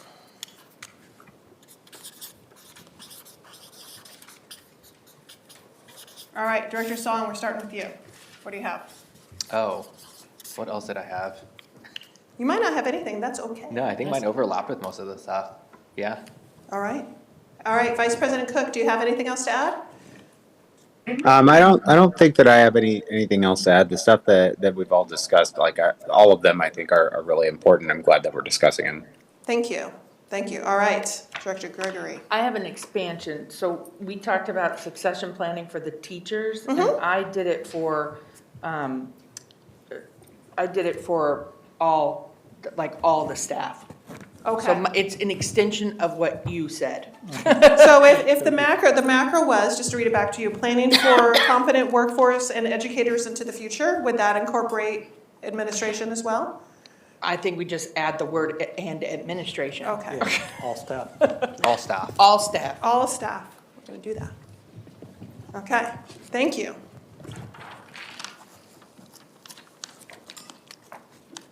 All right. President Margot, what do you got? I circle back to something that we talked about for the last several years, transportation. Okay, And we are out of line with all the other districts in how far kids walk. And there's safety concerns around that. Okay. There's community issues around that. There's participation issues. okay. And so I would like to know more about, and have a look at this, is because I know some of it is how much we spend in the reimbursement model. And so are we fully taking advantage of the reimbursement model that is available that other districts all seem to be doing? Like, why are we the outlier on that one?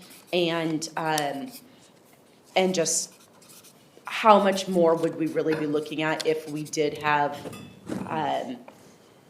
better transportation mileage wise for students? So it'd be the radius walk, Yeah. radius and transportation. Dean, Yeah.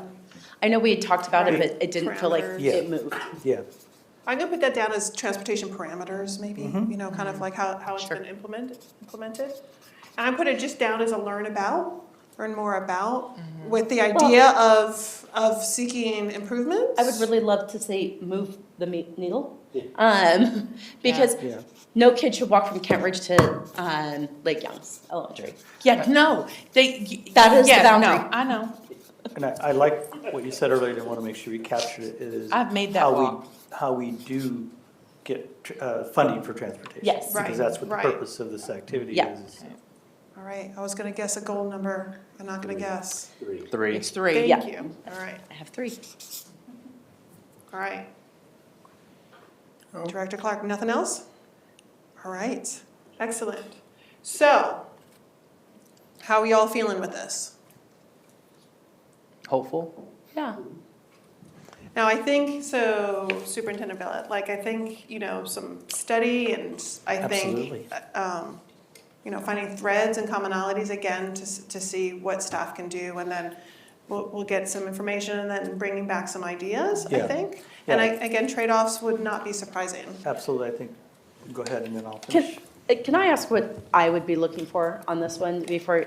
I would really like to see kind of where we're at on things, but also a really honest look of, here's what our gaps are. Right. Because I feel like, and it's not just our school district, I think that the businesses do this, everybody wants to show the rosy picture of it, but we also aren't living in doomsday. We know that we do have good things going on, so that's great. Let's talk about what we're doing great and be really honest about what we're doing great, but let's also make sure that we take the time and say, and here's what we know are our gaps, and either, yes, we have a plan for it, and this is what it is, or no, we don't yet. And I think that that's okay, and I think I would give a lot of respect for we hear this, we want this too, this is what our gaps are, and this is where we're still trying to move through them. But I think also to Andy's point, I heard it earlier is, so yes, it's a gap, so what are we gonna do about it? So Right. what's the next? Yeah. So, But I appreciate that, and what I was gonna say to your question, that's why we started today with where we are as a system from a funding perspective. Yep. So that when we entered this conversation about funding priorities, it is looking at what the board's priorities are as a board superintendent governance team. And then my team will look at, I think that's part of it, is doing the analysis of, let's just take transportation. Sure. So what's our current gap? The current gap is we have this radius, this many ridership, and this funding gap. Yep. That's gonna be part of it. So that if we stay with that particular topic, if we took them all that way, my team could say, here's what that gap is, here's how we're filling it now, or we have a total gap here. Right. And because part of that gap is where there are safe walking routes. That's a gap. So, and sometimes those gaps are not something we can do something about now, but potentially down the line. So that's part of that gap.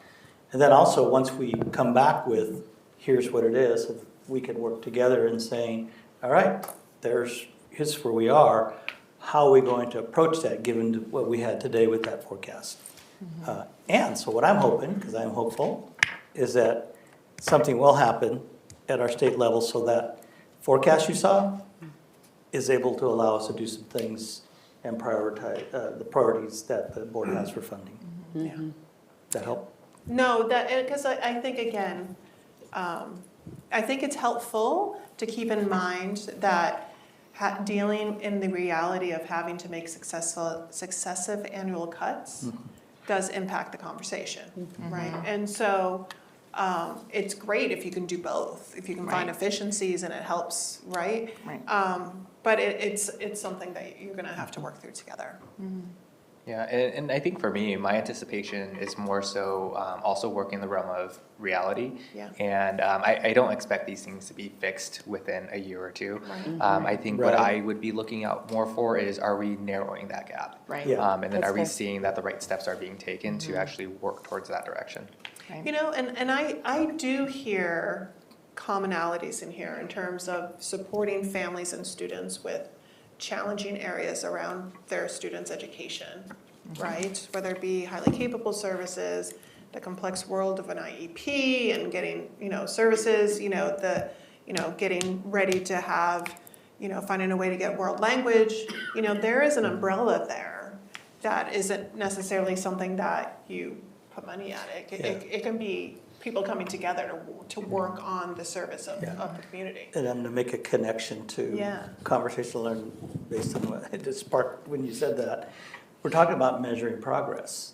We just talked about measuring student progress and whether the type of test and what we use and the culture that we're building around that. How are we gonna measure the progress of us as a board superintendent governance team on these priorities? Maybe it doesn't happen in the first year. So if it doesn't happen in the first year, does that mean that we failed at it? No. Or are we putting forth a plan that measures the progress that we're making toward it? Student learning is the same way.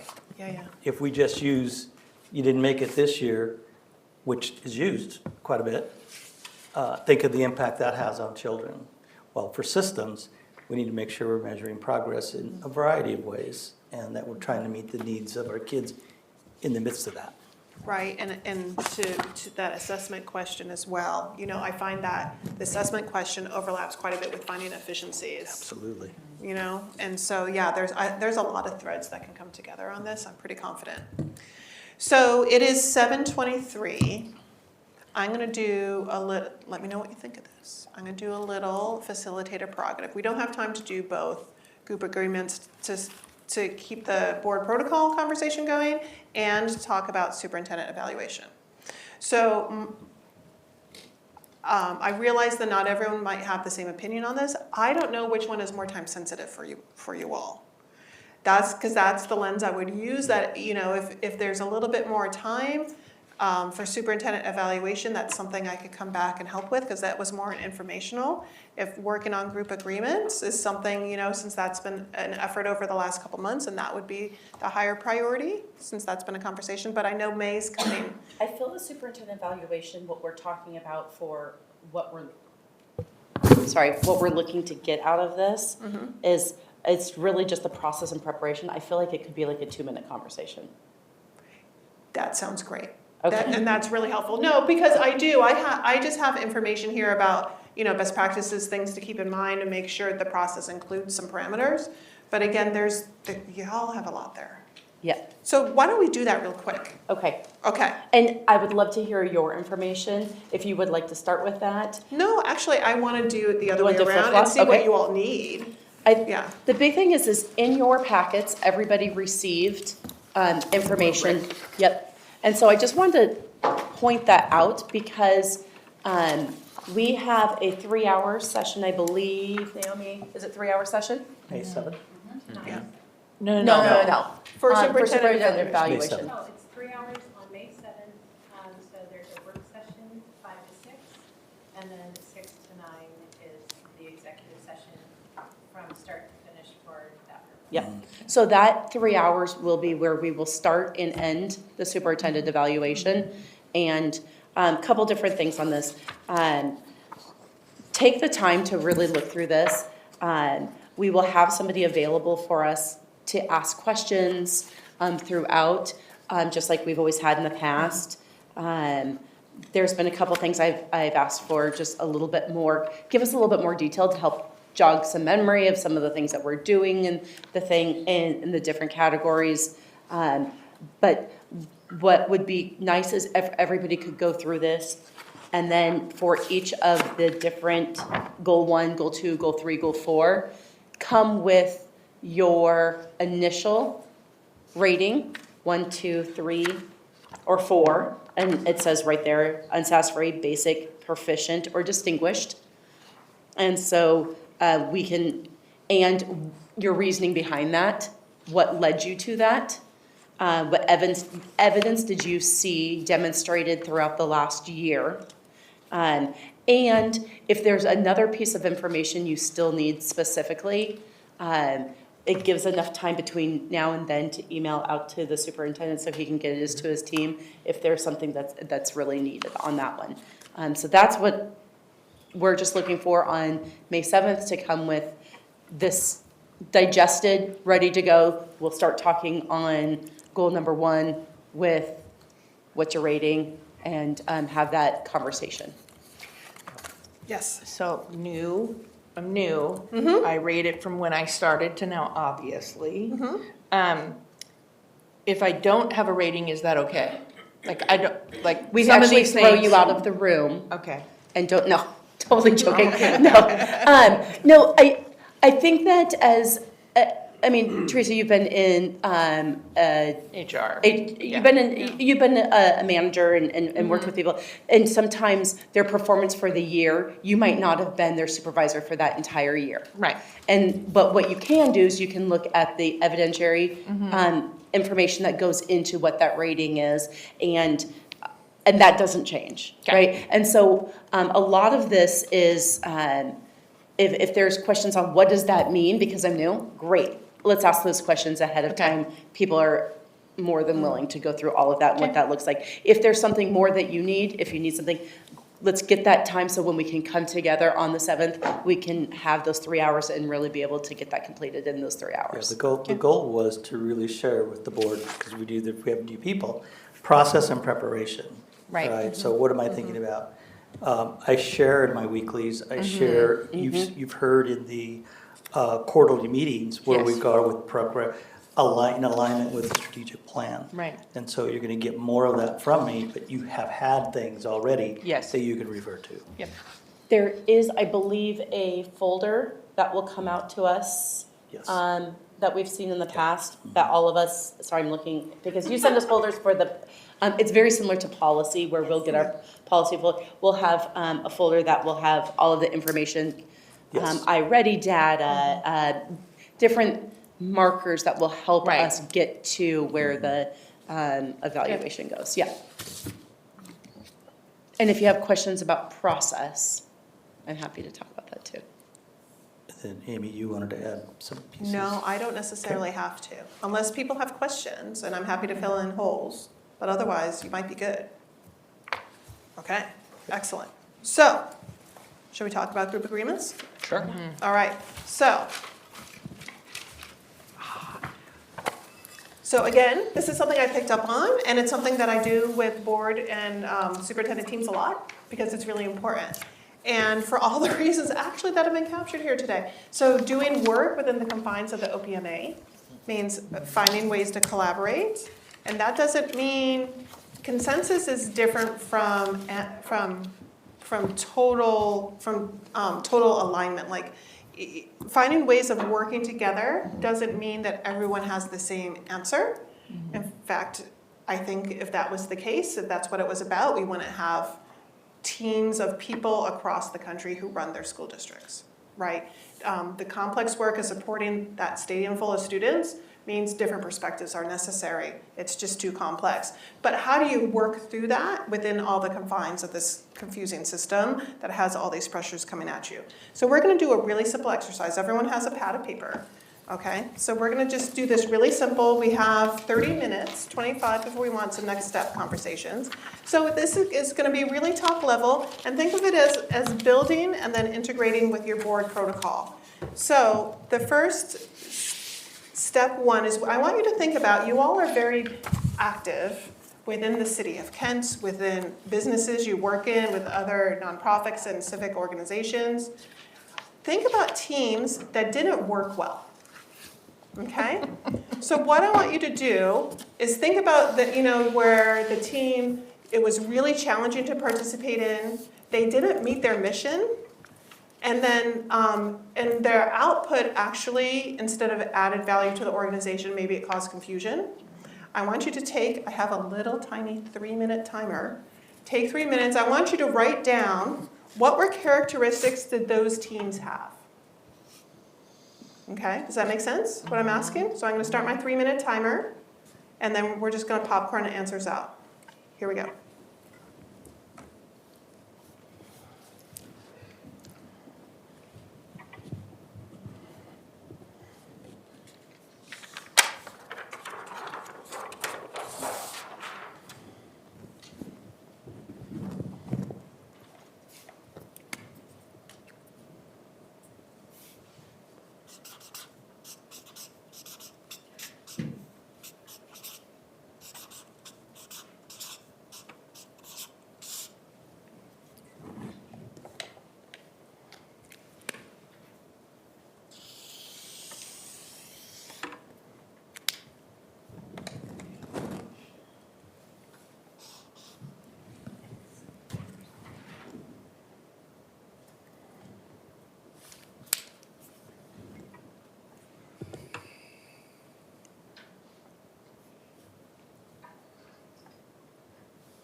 All right.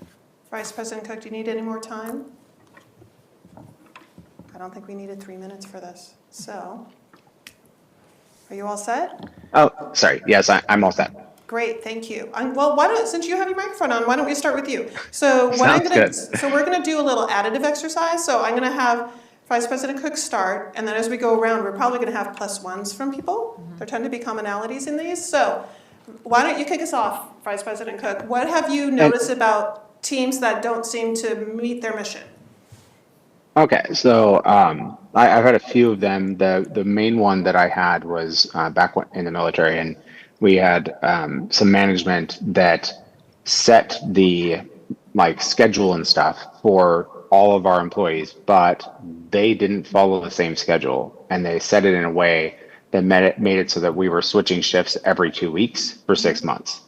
And because they didn't seek input from their subordinates, because they didn't take that input when we gave it to them anyway, it ended up causing all kinds of problems for all of the employees that were there and made it very difficult to work there.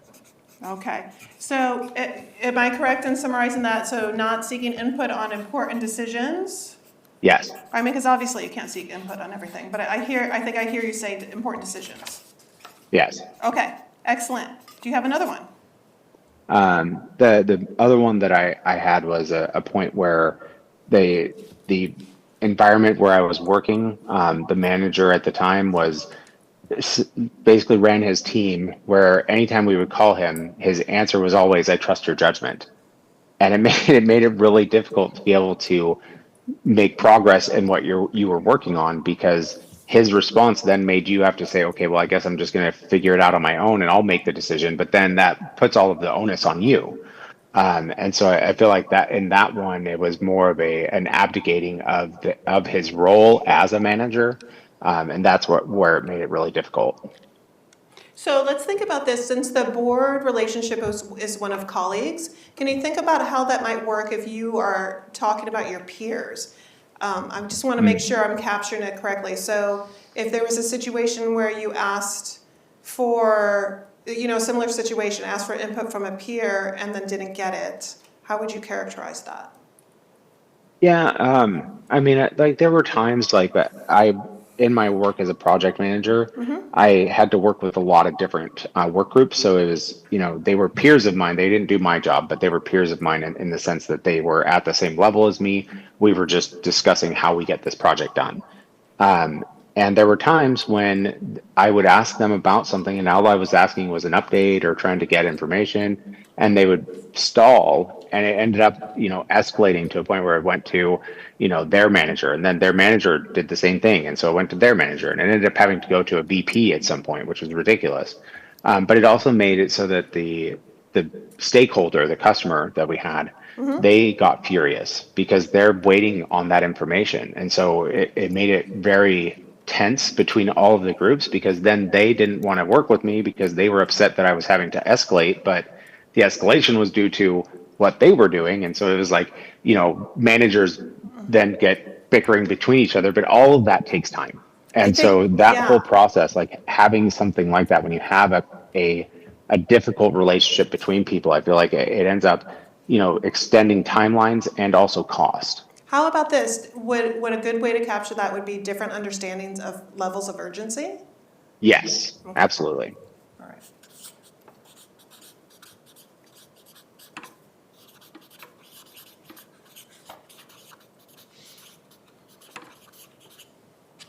Thank you. And I think you said there were only two, right? Yeah, that should be good. Thank you. All right, Director Gregory, what do you have? I have a laundry list. I literally have a laundry list. But I want to pull But let's up. pick your top five. Okay. Since we have a time crunch here. All right. So I'm going to do with acceptance or condoning of behavior. So they're a bully. Everybody knows they're a bully. And everybody's like, oh, that's just the way Tim is. And we just accept their behavior. Not this Tim. Not this Tim. So we'll call that Bob. avoiding honest conversations? Yeah, it's Okay. like avoiding, like, we just, oh, that's just the way is. Oh, well, that's just, and everybody just nods their head like, How about- oh, that's gonna be good. Yes, complacency. Complacency. Okay, It's let's call that complacency. like, Can I, really quickly, can I build on that? Because that's an important one. Could that be maybe a lack of skill in knowing how to have that conversation? Or is it complacency? Those are two different things. I think it's both. Okay. I think when you're new to it and you're trying to help people understand that, hey, that's not good, and then they're like, well, that's just the way we've always done it. Well, maybe you're not being successful. But that inability to see that. The other one I think is really important is the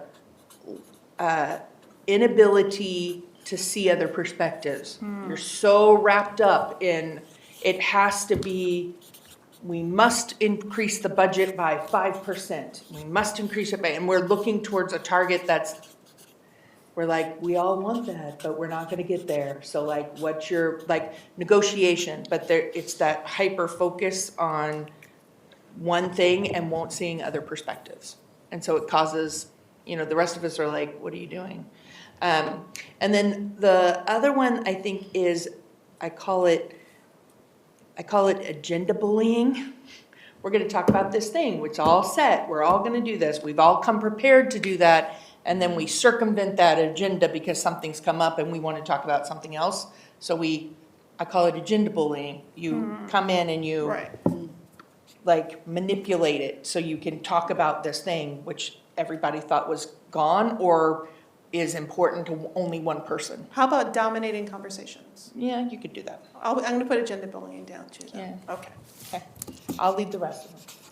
thank you. I have fun. I like this exercise. This is cathartic. Yeah, I wrote down a bunch. Sure. I said, when you keep going back to decisions already made, Oh, yeah, okay. things have been built based off of a decision being made, and then somebody wants to go back and revisit it, somebody And gets rehired. why is that hard? Well, because you've made decisions, you've chosen vendors, whatever it is, you're going down a certain path, and if somebody, you have to undo the work. It's a wasting of time, and there's nothing more valuable than your time.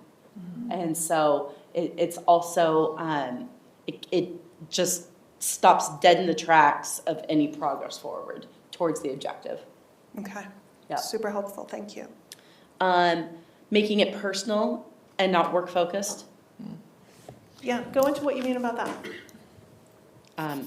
I don't, did you put that too? Yeah. Okay. I don't know. No, because I just want to make sure we understand what you mean. Yeah, that, I mean, where two people exist, conflict will happen. And so, but the difference is in a work environment, you have an objective you're trying to get towards. And so the disagreements need to be at a level of, let's understand better what the other person's trying to say.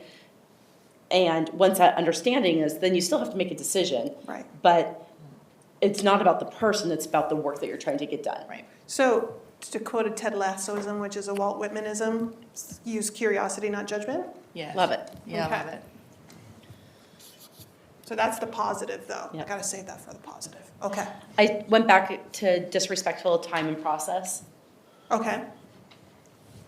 And again, I'm gonna ask you just to make sure we understand. So disrespectful time and process. So is that similar to agenda bullying? Yeah. Yeah. Okay. Yes, because that's an agenda is the process. Right. Agenda's process. Okay. Yes. So I'm gonna put a +1 there. Disrespectful of norms. That's a little different. It is a little different. Okay. Now Now let me just say that there's a corollary to that norms should be understood by everyone. So if the norms are understood by everyone, but people do disrespect them, it has an impact, right? sometimes it feels like people know what they are, they just choose not to follow them.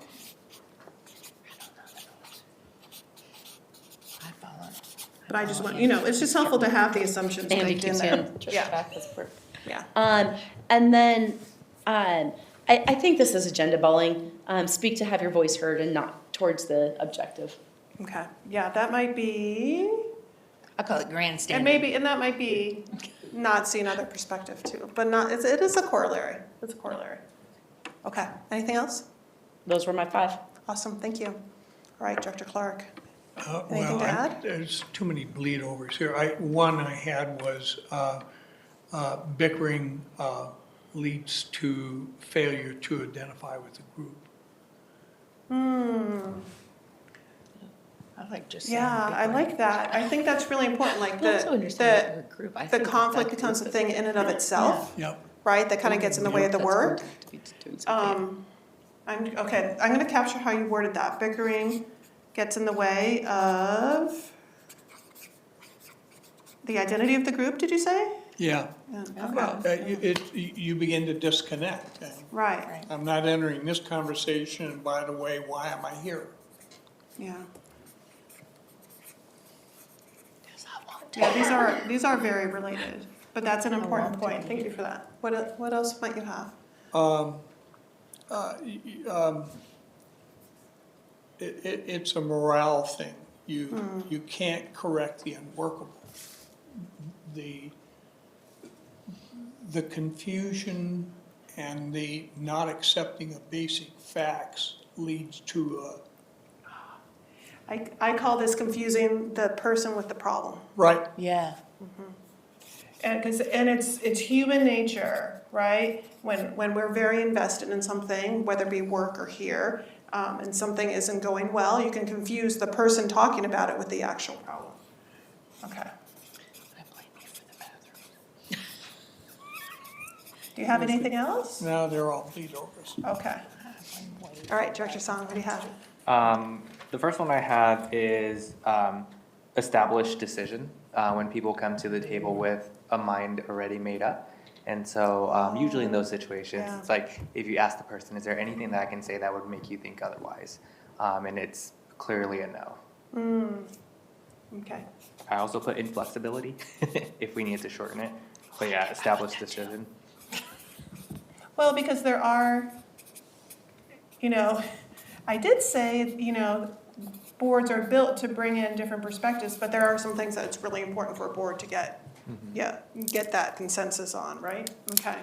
The second one that kind of related to it was when individuals within a team feel like they're confronting their own beliefs and values based off of a decision they have to make. Oh. So it's do we? investing themselves in, okay. Yeah. Say that again for me. I want to make sure I don't think I'm following. Yeah, confrontation with personal beliefs and values. And why do you think that gets in the way? I think there are times where people want to make a certain decision, but then I think there's strongly held values that we hold individually, that if a certain decision or an action is opposing that, where we're just not congruent with it, it creates conflict within ourselves. So then we struggle to find a way to navigate that in a group setting. Dialogue conflict is what I call And I it. think it's that struggle part that really impacts a team sometimes. Right, so able to make sense of in a group setting.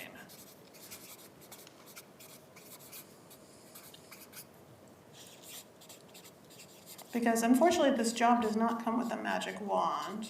Yeah, and sometimes we have to make decisions that we don't like. Yeah, especially but the budget crunch, I have to tell you, it's a hard one. It's a hard one. That's really helpful. Did you have something else? Oh yeah, I had a bunch. I Okay. also put imbalance of power within group dynamics, where if an individual or a group of individuals within a group, if there's somebody who holds additional access to information, decision making, or influence over others. It's called blind leading. Yeah, that can Plus have one. interesting ripple effects, we'll just say. Yeah, and then the last one I had was imbalance of obligations. There might be some members of groups who are juggling more projects or obligations than others, and so individually or at an individual level, the challenges people face when having to pursue or take on additional tasks. That's really helpful. Okay, so we're going to work on the next one, and I'm going to work on finding threads here. So what I'd like you to do, again, we're just going to take 3 minutes. Now we're thinking about teams that you've been on that have been really high performing. So even amongst pressure, even amongst conflicting viewpoints, they still are able to make progress against their mission. They end up leading by example. Think about what characteristics these teams have. I'm going to give you 3 minutes again. Okay.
And we don't have to go to the 3 minutes.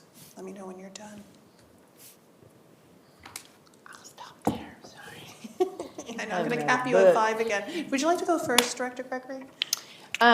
Okay, so I'm gonna combine two of them. It's called Same Team and the Understanding of Impact versus Intention. So the idea of same team is we all come to the table and we have different perspectives and different understandings, but at the end of the day, we're here for kids. So we're on the same team. Hey, and if we get into a disagreement, you literally look at each other and go, same team. Like, whoa, it's gotten too heated, it's like this, it's a way to help the team kind of function. And then impact versus intention. Oftentimes, we choose words or we say something and our intention is, we have to always believe our intention is positive. But sometimes, because of cultural reasons, it comes across incorrectly. Or I used a word choice, like if I were to say, it's my way or the highway. That comes across as what? I'm inflexible and I'm not going to do it. Some people are going to go, I don't get what the reference was, right? It's like when you use a football reference, American football reference for soccer players. They're like, I don't get it. So, but that intention, your intention is always good. Does that make sense? Intention versus impact. Yeah. And then the last one I'll share is the division of duties, but they're shared and you can pinch hit for each other. So I'm gonna be out of town, this thing needs to happen, we gotta have a representative. Tim can go do it, right? And I trust that he's gonna go represent us and go do it, or Don's gonna go do it, or whoever's gonna go do it. But you have this pinch hitting activities that will happen where, you know, like the board needs to be there, but we're gonna have you go be our representative, or whatever that looks like. So you have shared duties, right? Yep. And they're equal. It's not like, oh, well, you're really good at X, so you get stuck with that job. That's not fair. So I'm going to build on something you just started doing, which is coming up with little reminder phrases. So here, the idea of same team, that perhaps, you know, when a discussion's happening and it's not going the way that perhaps would be helpful, you can say, oh, same team. I had a phrase like this. It was called dumping the apple cart. My board colleague would say, Amy, get ready, I'm about ready to turn over the apple cart. And here she would go, right? So these phrases can be helpful. Right. So same team is a helpful one. I need a pinch hitter could be a helpful one. What might be a helpful phrase around intention versus impact? Maybe someone says something that didn't land quite correctly. What might you be able to say to your colleague?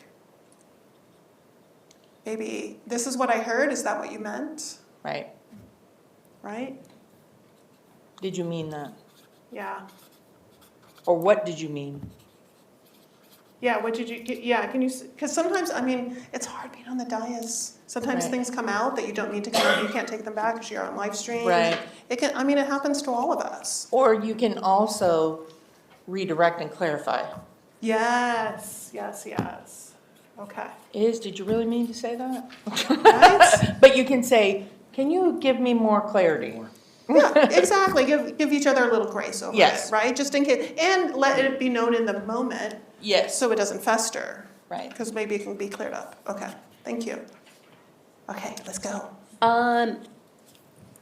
I did specifically around teams I've been on that were highly successful, is when we made data-driven decisions. Okay.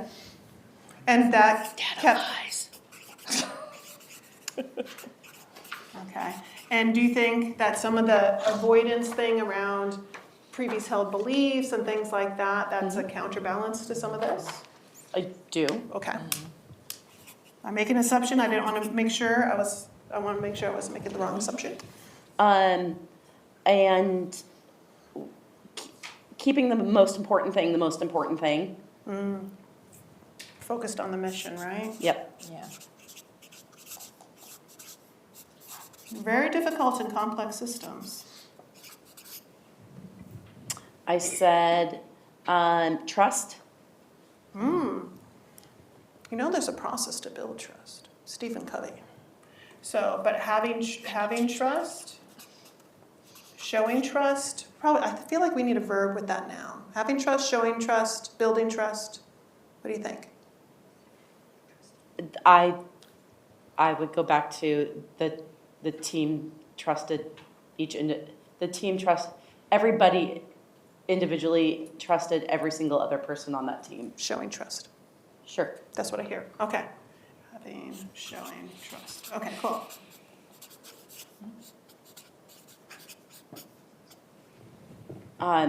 We also had kind of a comparative advantage, like we would look and see what people's best were. And that was kind of part of the trust, is we knew that no matter what work that they did, it was going to be the best of all of us to do it. So we used that comparative advantage to make sure that the team was the best at what we did. So, understanding what each member brings? Mm-hmm.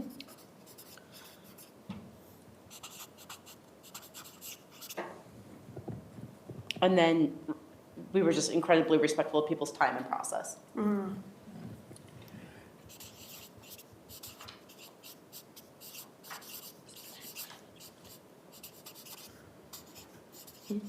Call it slack management.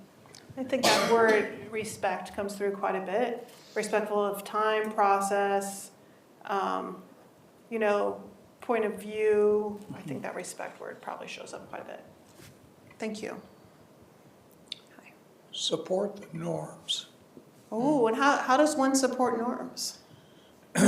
If you're on a mission and it's gonna take something from all of you, and you can't do it by yourself, you better have some norms in place so you're not stepping on other people. So create and sustain norms, maybe. Yep. Okay.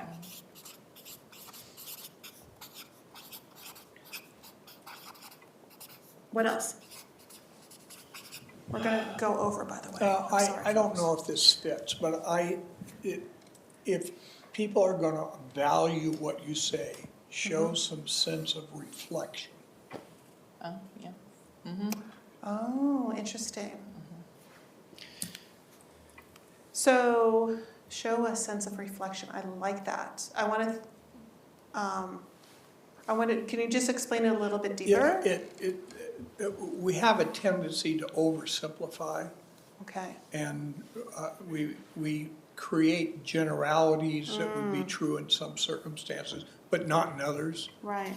So you show some sensitivity to what has created the issue. Excellent. Thank you. Speaking of being respectful of time. I know. But we also have two people who haven't shared yet. Right.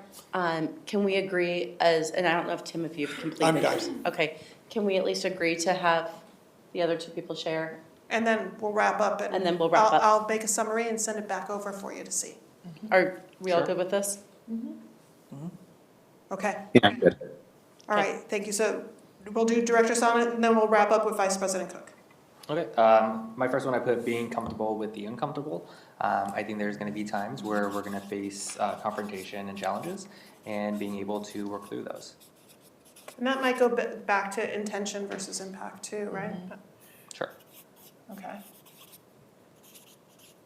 And then finding value and meaning in the work that you're doing. That mission. Share responsibility, share goals.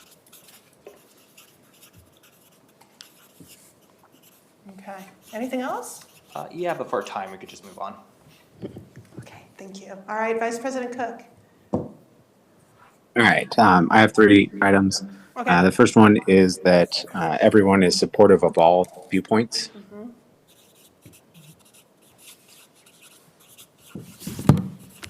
Okay.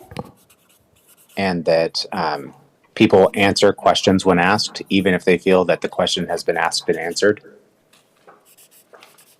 Okay.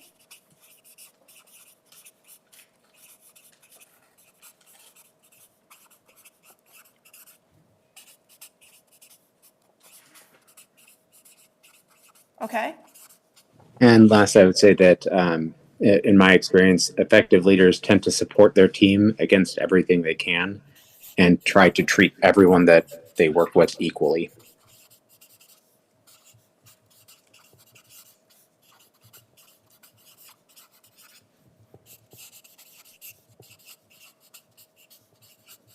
Thank you.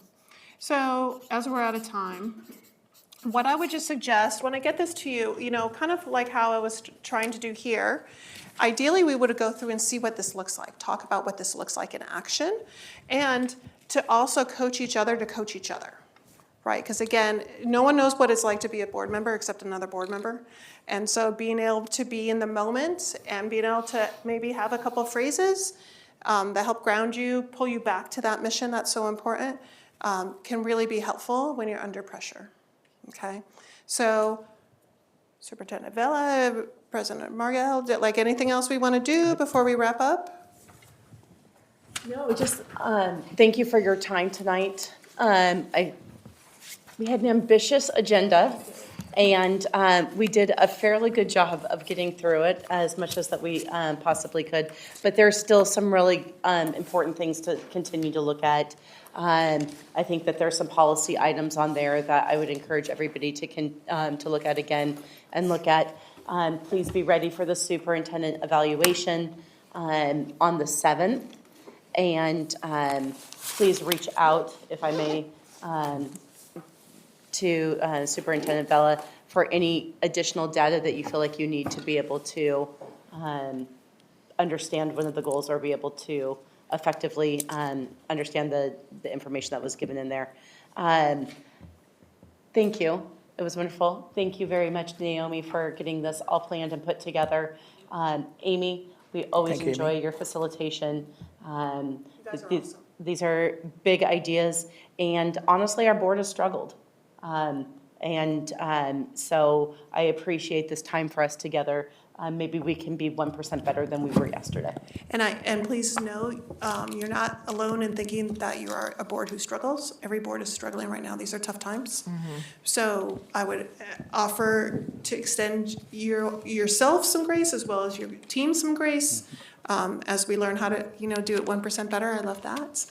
As we go forward serving kids. And just real quickly, thank you to our board. It was a long night. You've been putting in long hours already, at whatever role you have at home with family and on this board. And so I thank you. I thank my team. Thank you. It is 8:04 and we are adjourned. Thank you.